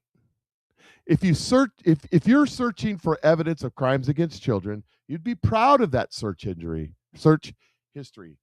Unless you're not searching for evidence, unless you're searching for your own name or somebody's name you're trying to protect. The genius of the trap. Think about it. Bondi didn't release the files. She released them on monitored computers. Every Congress member who rushed to search the files just told the DOJ exactly who they were trying to protect, what names they're worried about, which connections they're trying to verify. You see, let me stop right there and let me remind you of what I just told you in my timeline a minute ago, that on December 21st, they said, we just found more files. Nobody knows what was in those files until yesterday. Nobody knew what was in those files. They knew for sure what was in the files from the Southern District of New York. But the million or so files, a couple million, however many it was, on December 24th, that the Trump administration said, go holy, look what we just found. They didn't know what was in those files. They had no idea what was in those files. The reason that Hillary and Hillary delayed their testify before Congress until after those files was released, because they didn't know what was in those files either. I'm telling you, this is bigger than you think. That's why they're freaking out. That's why they had to go search to see, oh my gosh, is that one thing? Is those things that I've been covering up? Is those things that I've been hiding? Are they in these files? The ones searching for flights to the island, investigators. The ones searching for specific names, protectors. Bondi now knows who's investigating and who's covering up. And she showed them she knows in front of a camera with a smile. The DHS shutdown, perfect timing. While Congress panics about their search history, DHS is shutting down Saturday because the Democrats are all leaving to go to Munich with Hillary Clinton for a worldwide governmental leaders summit. Democrats blocked the funding bill. House members already left Washington. That's what I'm saying. The same week Congress gets caught searching Epstein files, they refuse to fund the department that investigates trafficking. They're not defunding DHS to save money. They're defunding to stop the investigations. Connect the dots. Monday, Congress gets Epstein file access. Tuesday, members frantically search for names. Wednesday, Bondi reveals she's tracking everything. Thursday, Democrats block DHS funding. Friday, government shutdown begins. 5 days, one pattern, panic. They walked into the hearing thinking they were in control. They walked out knowing Bondi has everything. Logged, documented, and weaponized. The hunter became the hunted, and they did it to themselves. Maybe they won't come back. It's possible. I mean, that is a possibility. I don't know.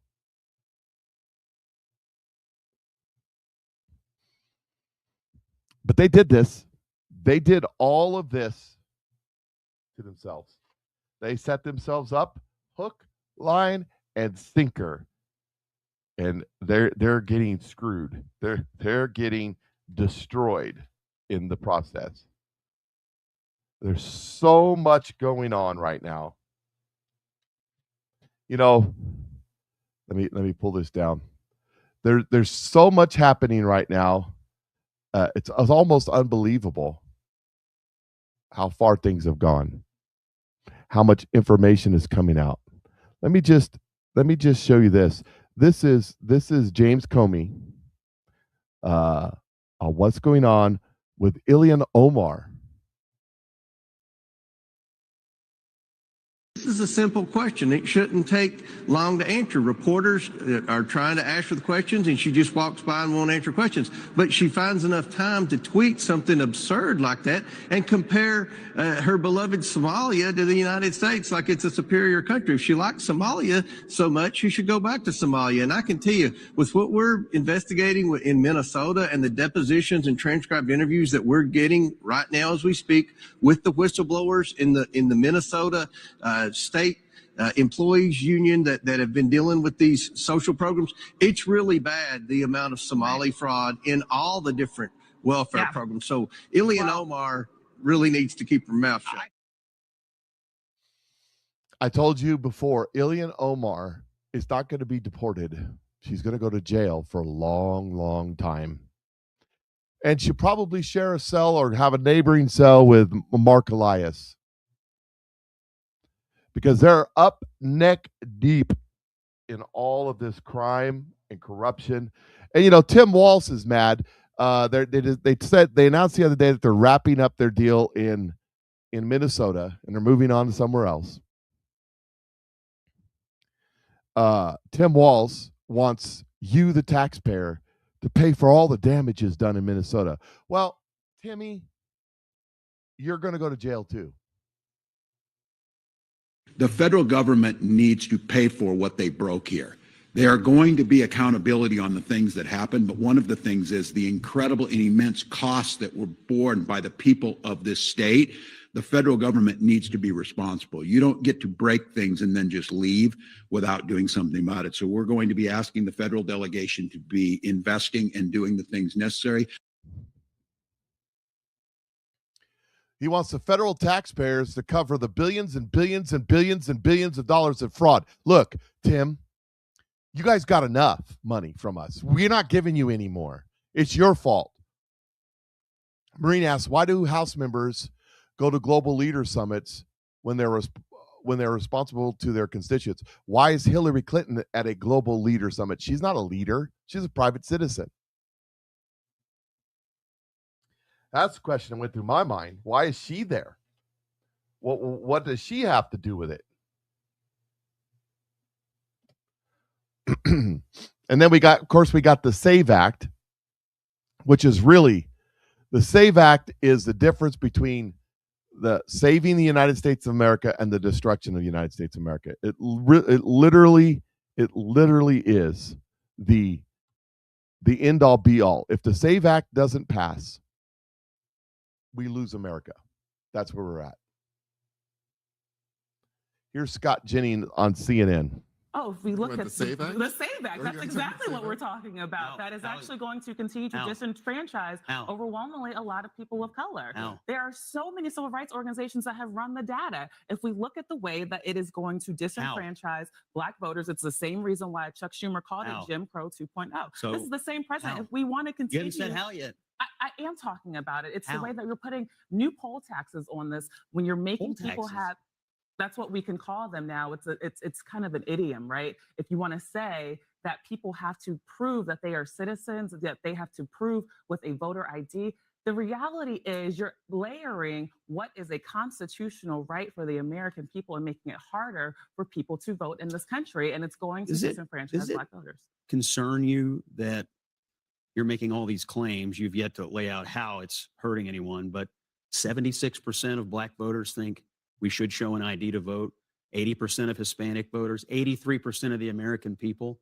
Are you saying that Black voters The are SAVE too Act dumb to isn't know just, what's good for them? I the mean, it SAVE Act sounds isn't pretty, just about. it sounds pretty condescending just to me. clear, That's the not SAVE Act what I is said. not Three-quarters just of about Black voters IDs. That's not who want right. voter ID. But to be clear, the SAVE Act that's is you're not putting just words in my about mouth. IDs. The SAVE Act is about So what? proof of citizenship. So what? So it doesn't. I actually. I It mean, also we makes it very talked- hard for we women, for talked about married this. women who've I changed was their just going to last say, name. we This is talked all about this young before. people, poor It's not. voters.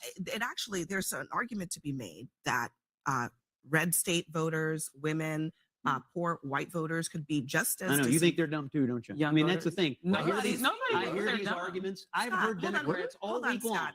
No, Please don't. No, you listen. There's a deflection from talking about Donald Trump's racism I'm actually right talking. there. You should be thinking about your constituents or your Yeah, I think they're your smart enough to figure out how to colleagues in register to vote. Kentucky. Abby. Hold on. Most Americans don't have a passport. Many Americans don't have access to their birth certificate. Many women, a majority of women who change their names for marriage listen, have to provide additional proof all that week they've long, changed their all legal week long, names in I have order to heard- register to vote. I have heard So Democrats Scott, why make don't these you same actually arguments. respond Right. to the substance of what I'm saying? I am, and the as substance opposed is to this. making You're this about saying- something that it's not. You're It's saying not just you're about saying voter ID. married It's women, also about Black who has voters, access and rural people to- are too stupid to figure out how to Excuse register to me? vote. No, that's No, not. that is not what Democrats have she been said. making That this is argument so all so week. It's offensive. crazy. That That's is so not what she offensive. said. Let me Somebody offer- said. let You me said offer they the can't proof. figure out how Let to me vote. offer He just blew that whole thing up. the exact same argument. That's exactly what they're saying. I mean, here's the problem. These are superficial people, right? These are they don't dive into the water. They're right on the surface. If we pass the SAFE Act, the people won't be able to vote there because they won't have a license or an ID there. So what are you saying? Well, if we pass the SAFE Act, it'll make it too hard for people to figure out how to vote because I can't think any further than that because it destroys my position. And he says, so you're telling me that married women, that Black people and Hispanic people and poor people and rural people are all too stupid to figure out how to get an ID. Do you remember when they were saying a year or so ago that they didn't know how to operate computers and that Black guy made the TikTok video of him walking around on all four like a monkey kicking a computer around? That's exactly what they're saying. What they're really saying is this, though. We can't have voter ID because we moved 40 million people from third world countries into this country so that they could vote for us. And that we're a less than 20%. We're less than 20% party.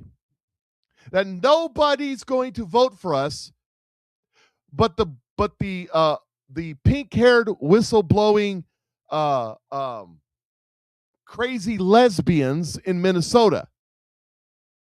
So we got to replace them with people who are not American citizens and cannot vote. So we have to make a pathway for them to vote. And if you demand that we prove American citizenship in order to vote, well, then that's going to disenfranchise the 40 million illegal aliens we brought into this country. That's what they're saying. Whether they like it or not, that's what they're saying. Here is Brandon Gill, congressman. I think he's congressman. Yeah, Representative Brandon Gill, on Fox. Get on a plane, you have to use an ID and show proof of your birth to play in Little League Baseball. I mean, this is nothing new. Americans are used to showing IDs. What we're saying is that you should also have to show an ID before you can cast a vote in our election system, and we also recognize that this is particularly relevant after 4 years of open borders, whenever Joe Biden let 15 to 20 million illegal aliens into the country who very easily could be voting in our elections in multiple blue jurisdictions who do not require proof of citizenship. So again, this is as common sense as it gets. There's nothing racist, there's nothing discriminatory about it, and the American people can see that on its face. Yep. And Tarred and Feather, in his usual doomer statement, rhinos in the Senate have not been properly greased yet. They're not going to vote for him. The 50 Republicans. 50. That means, listen. 50 Republicans have co-sponsored the bill. 50. That means that if the 50 who have said they're going to vote for it and co-sponsored it vote, and everybody else votes no, including Mitch McConnell, that's a 50-50 in the Senate. What happens, ladies and gentlemen, if there's a 50-50 in the Senate? There's only 100 of them. What happens if there's a 50-50 in the Senate? Anybody know? I know. Who breaks the tie? Tard, do you know who breaks the tie? I'm just curious if you live it up to your name or not. Well, the first part of your name. Somebody tell me who breaks the tie in the Senate when it's 50 people. 50 people, 50 senators have co-sponsored the bill. It's going to pass. That's right. Fat JD. That's right. JD Vance is the tiebreaker as president pro tem of the Senate. I don't know if he's pro tem. I think he's just president of the Senate. The vice president breaks the tie in the Senate. So guess what that means? The SAVE Act will pass. The SAVE Act will pass. It's just a matter of when Turd Bag Thune brings it to the floor. That's it. It will pass when it gets there. Probably another week or so, but it will get there and it will pass. 100%. It's a done deal. The president will sign it. It will become law. And then things are really going to start blowing up. Things are really going to get exciting because what happens now is everybody has to show ID to vote in the federal. Now, if New York City and LA and San Francisco want to keep it so that they can vote for mayor, that you don't need ID to vote for mayor, they can do that. That's not a problem. No problem. We can have go ahead and vote an import like Zoltron as mayor. That's fine. How's that working out for you? Have they picked up the trash yet in New York City? I'm just asking for a friend. I don't know.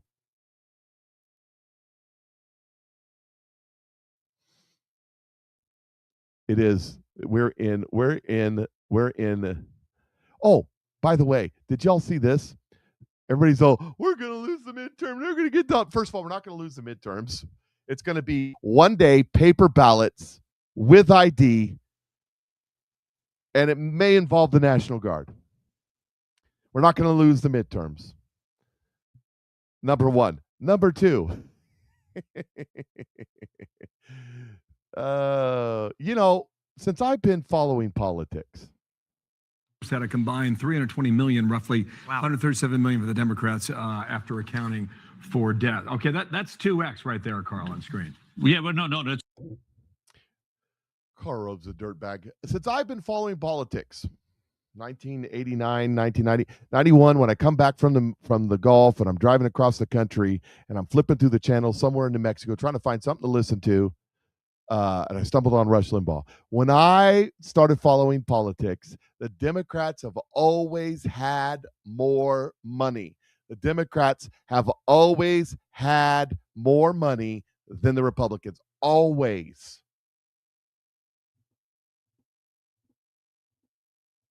Always. Except for now. The Republicans have more money. They have $300 and something million to the $100 and something million to the Democrats. And not to mention that Donald Trump has over $400 million in his personal war chest.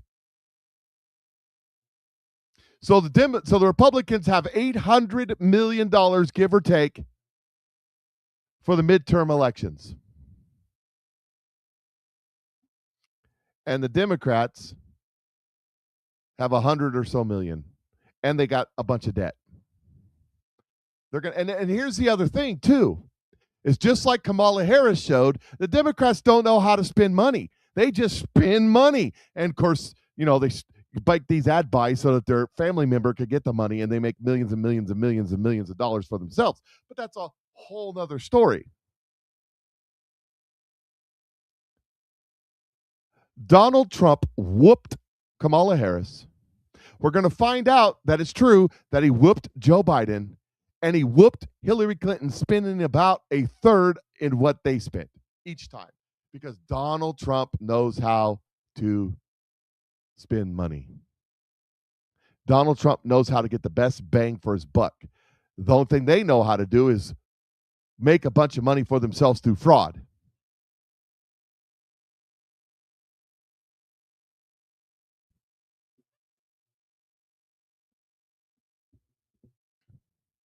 See, what is it called? Trump had more than Biden and Harris. In fact, Harris is, no, that's not true. Kamala Harris, the day after Joe Biden stepped out and she got the gig, had $3 billion in the war chest, and they spent it all. Donald Trump didn't spend but several hundred million. Yeah, the faucet's been turned off, whether it was Doge or whether it was USAID or it was Act Blue or all the other things that Donald Trump has done to shut the faucet off. The faucet's been turned off. They aren't getting the money they used to get. Yeah, plus free ads for Trump as MSM. Yeah, he knows how to get his name. You know, what would you say? Press is press, whether it's good or bad. He knows how to get his name out there. He knows how to work the system. Here is well, I don't want to do that one. Let's see.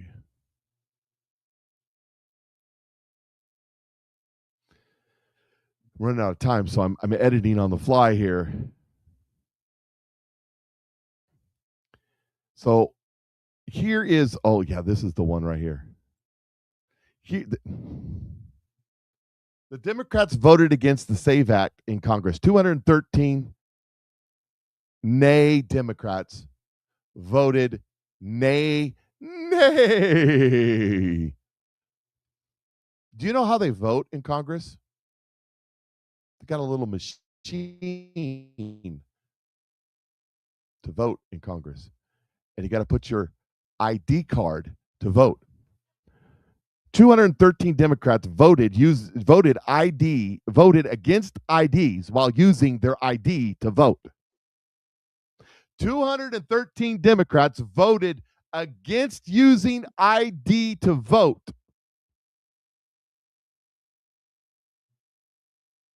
While using their ID to vote. Hey, I got an idea. Let's all show up next time they have a consequence. Who's with me? I'm going to go to D.C. I'm going to go into the House because you don't need an ID, right? We don't need ID to enter. ID, American people can't get ID. We're all too stupid to get our IDs, but I identify as a member of Congress, and I'm going to go down to the House, and I'm going to vote on the next consequential bill, whatever it is. But you don't need ID to vote. Unless you're a member of Congress, then you need ID to vote. They voted against ID for voting while using an ID to vote.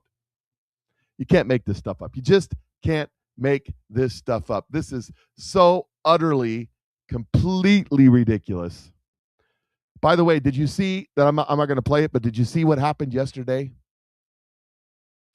The EPA and Donald Trump administration just undid all of the EPA stuff that Barack Obama and Joe Biden did. All of it got undid yesterday, the complete deregulation of the EPA. And I don't know how much this is going to play out, but it's going to be good. One of the things that they got rid of was that stupid auto start button. You know what I'm talking about? The auto start button. You buy a newer vehicle and you pull up to the stoplight and it stops, the whole vehicle stops. And then when you go to take off, it starts again. Yeah, terrible, terrible, terrible. DEF, yeah. I think DEF is going away, by the way. One of the things that they said they were deregulating all of this, the CAFE standards. They're setting the CAFE standards back 25 years. That's the I will contribute to the Patriot Mike Get Out of Jail Fund. Yeah,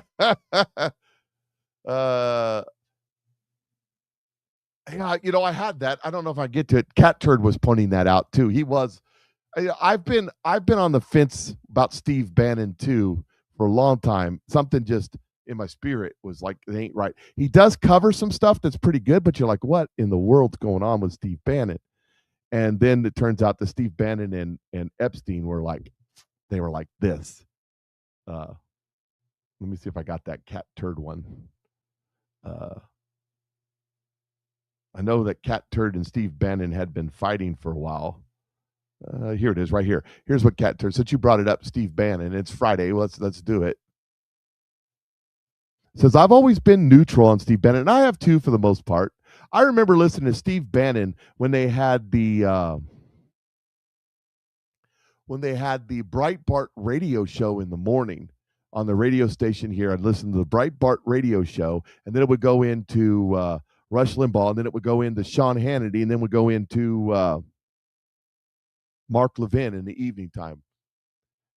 That was a good day back then. But Sean Hannity, he's a turd bag too. So anyways, I digress. Let's go back. And Steve Bannon was on the show. This was after Breitbart got killed. Oh, he had a heart attack. That's right. No. You know they have a gun that can make you have a heart attack? It's weird. Anyways. I was always been neutral on Steve Bannon. Didn't really care to follow his war room. But now I've read the emails between him and Jeffrey Epstein. My God, it's disgustingly bad. And save your breath acting like it was a documentary. I've been reading the emails between them. They're best friends, trying to take down Trump together. This is true. He didn't sell out in prison. It was well before then. This communication, and I've posted some of it on my Telegram page, this communication between Bannon and Epstein goes back years and years and years and years, at least 15, 20 years. And it says, anyone from the war room who's trying to justify this is full of crap. It's so bad. And there's no coming back from this. Yeah, he's bad. Mike's a conspiracy theorist. Well, this is not a conspiracy theory. You go read it for yourself. I've read many of them. It's just not been, there's just been so much other stuff for me to talk about. I've got it on the list. I just never get to it kind of thing. But this is why I've been referring you guys to go to my Telegram page, t.me/PatriotMike Thoughts. t.me/PatriotMike Thoughts. The link is in the description section. Go to telegram.org. If you don't want to put it on your phone, because it takes up some memory on your phone if you don't set it right, put it on your laptop, put it on your desktop. You could do that. I have it on both of mine. They were commiserating about Trump together while Bannon was in the Trump administration last time around.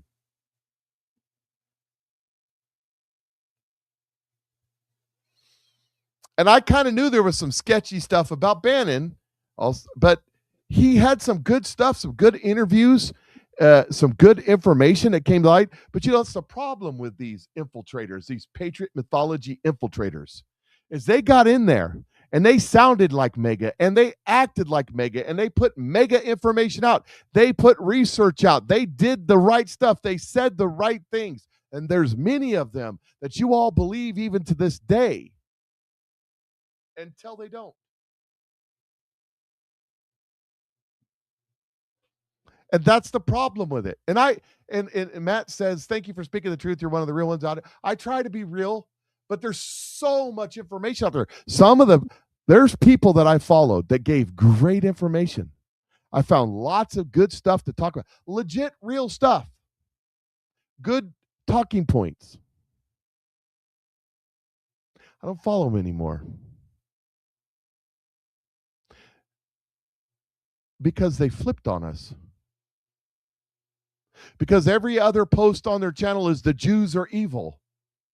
Because every other post on the channel is Donald Trump selling us out because he won't release the Epstein stuff. I'm so tired of that crap. As you noticed, I don't know if you've noticed, but I haven't put in the last year, at least, maybe not that long, a whole lot of Steve Bannon on my show. I was just the other day, I was scrolling through, Steve Bannon was interviewing somebody. It was a great interview, and it was like, wow. And I thought about sharing it over my Telegram page. And I just said, I can't. And I didn't. I just can't deal with it. I saw another one. It was a real good post. It made a real good point, but the person that shared the point was, he's a Bolshevik Jew. It was a comment above the post. So I went and found the post somewhere else and shared it. So I didn't, because what does that have to do with it? Whether he's a Jew or not a Jew, what does that have to do with it?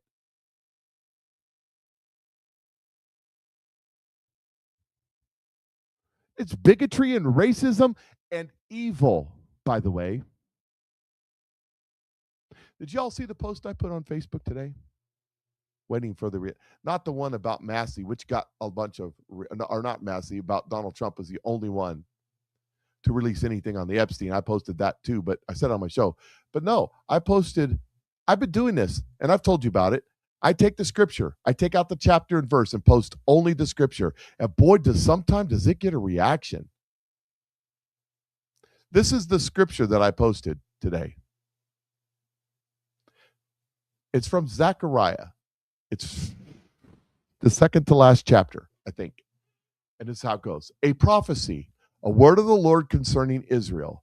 The Lord who stretches out his hands, the Lord who stretches out heavens, who lays the foundations of the earth and forms the human spirit within a person, declares, I am going to make Jerusalem a cup that sends all surrounding peoples reeling.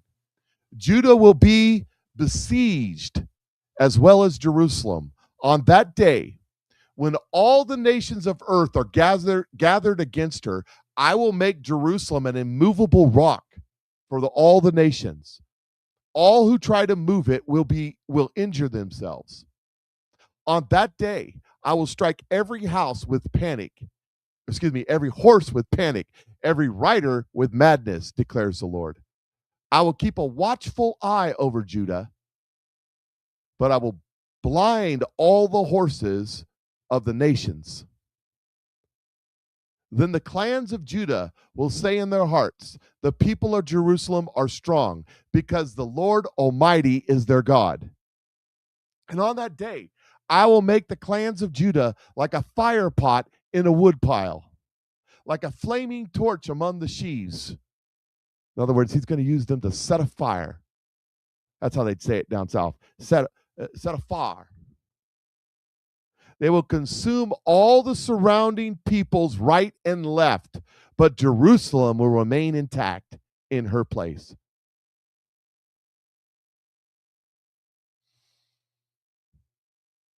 And you ask, well, what, Mike? Did you say that? Is that your prophecy? No, not at all. That's from 2,500 years ago.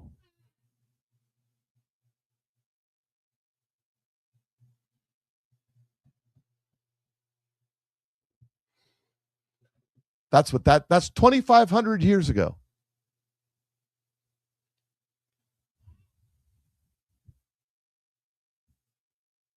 That's in the Old Testament, 2,500 years ago. I know that you don't read the Bible enough to get the reference. 2,000 years ago is Jesus, New Testament. 2,500 years ago, it's before then. But what it's talking about hasn't happened yet.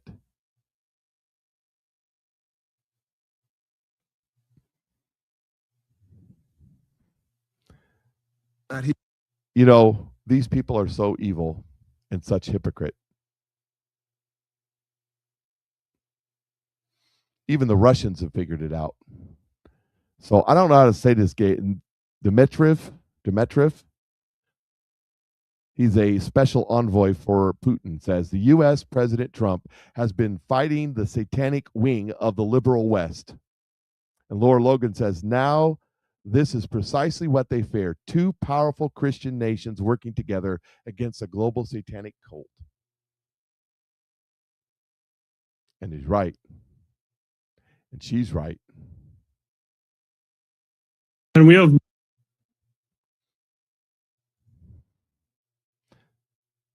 I got one more post I want to talk about. Well, maybe two. Now, this is, again, these are not reading the top part, reading the bottom part. It says, DOJ has evidence Adam Schiff committed many crimes, Congressman says. That's Representative Coomer talking about Adam Schiff. Of course, the guy on top, strange, right? Our U.S. government spends 90% of its time investigating itself, and they never seem to bring anyone to justice. It's coming. It's coming. The reason it hasn't happened yet is we're in an election year, and that's the way that it works. It's coming.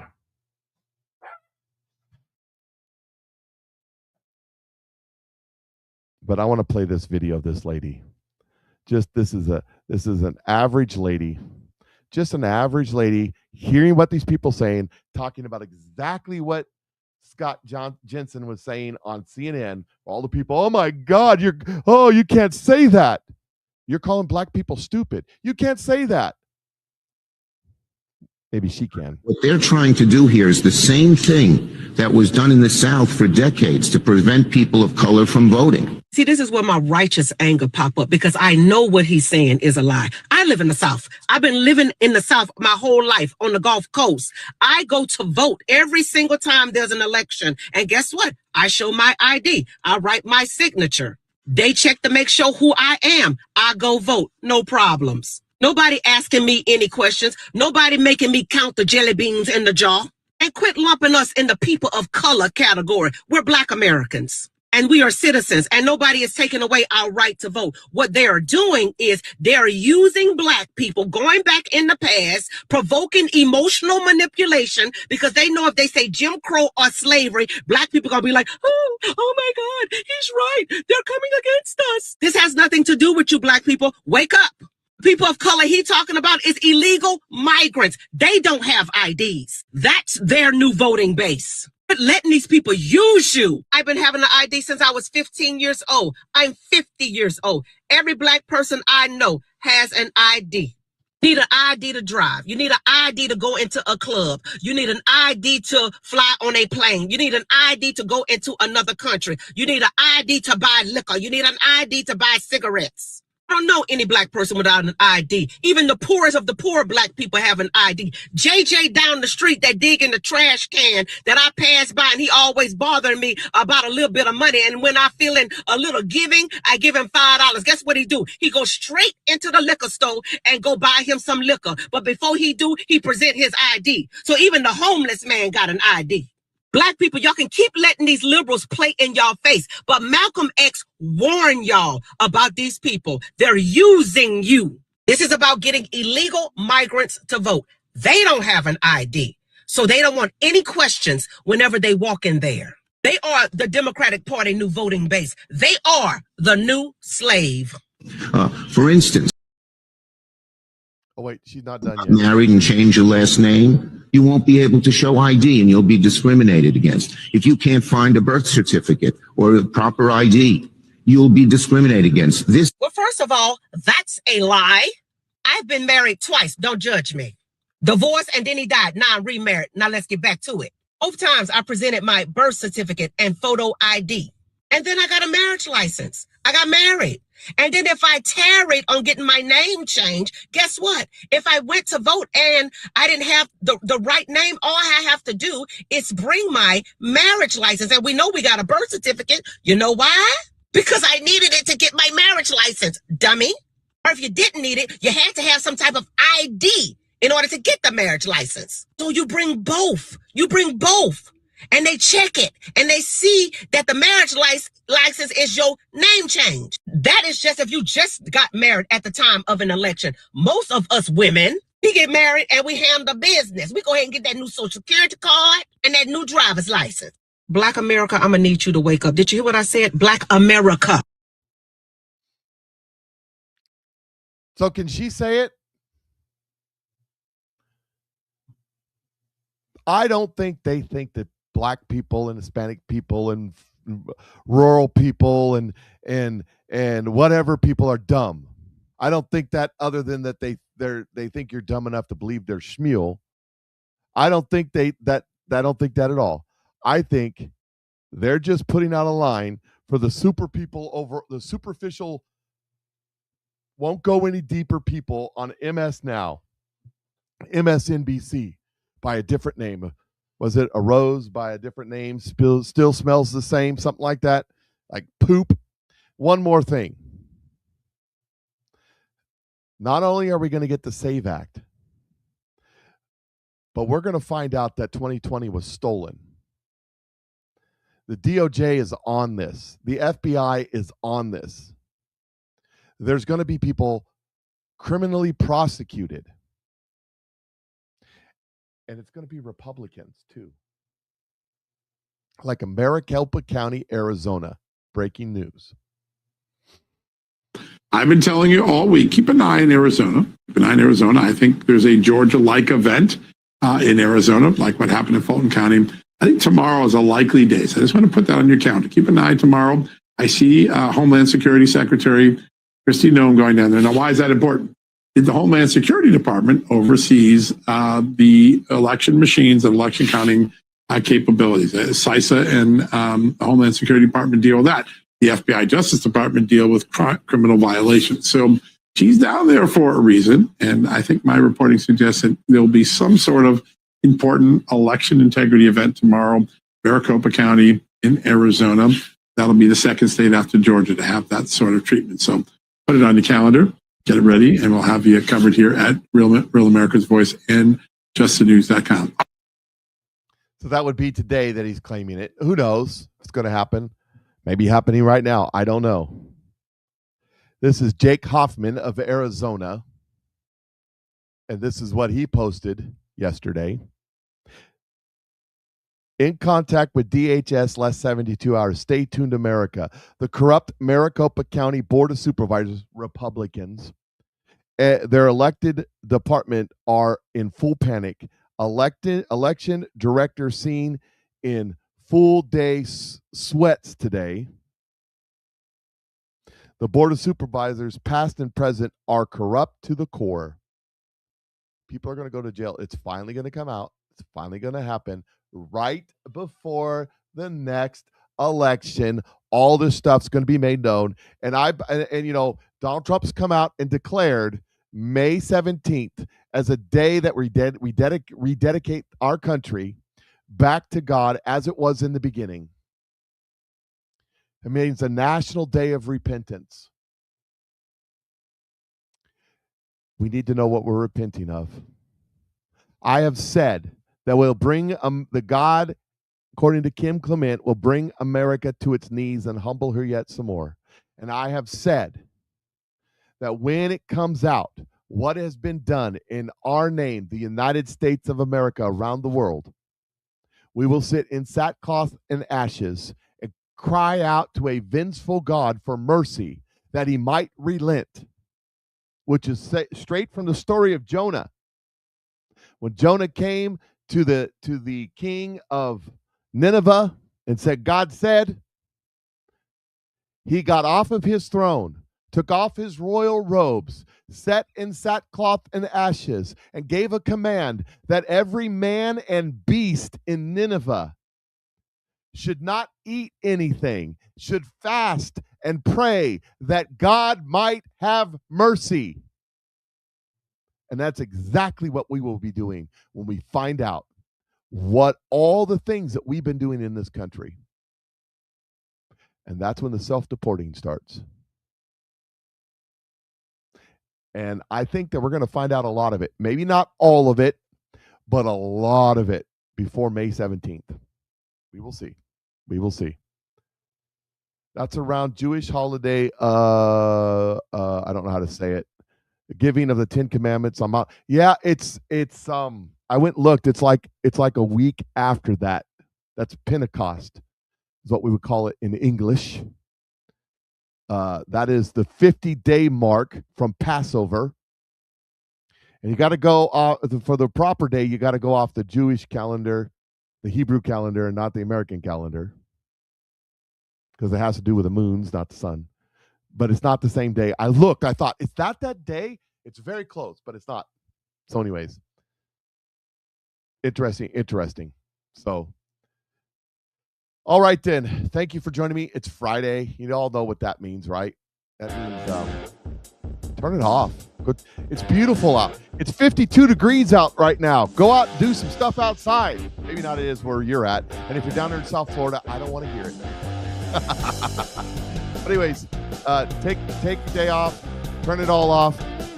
Relax. Do what Aaron does. Aaron puts his phone and his electronics down at sunset today. Doesn't pick it back up till sunset tomorrow. That's what Charlie Kirk said to do.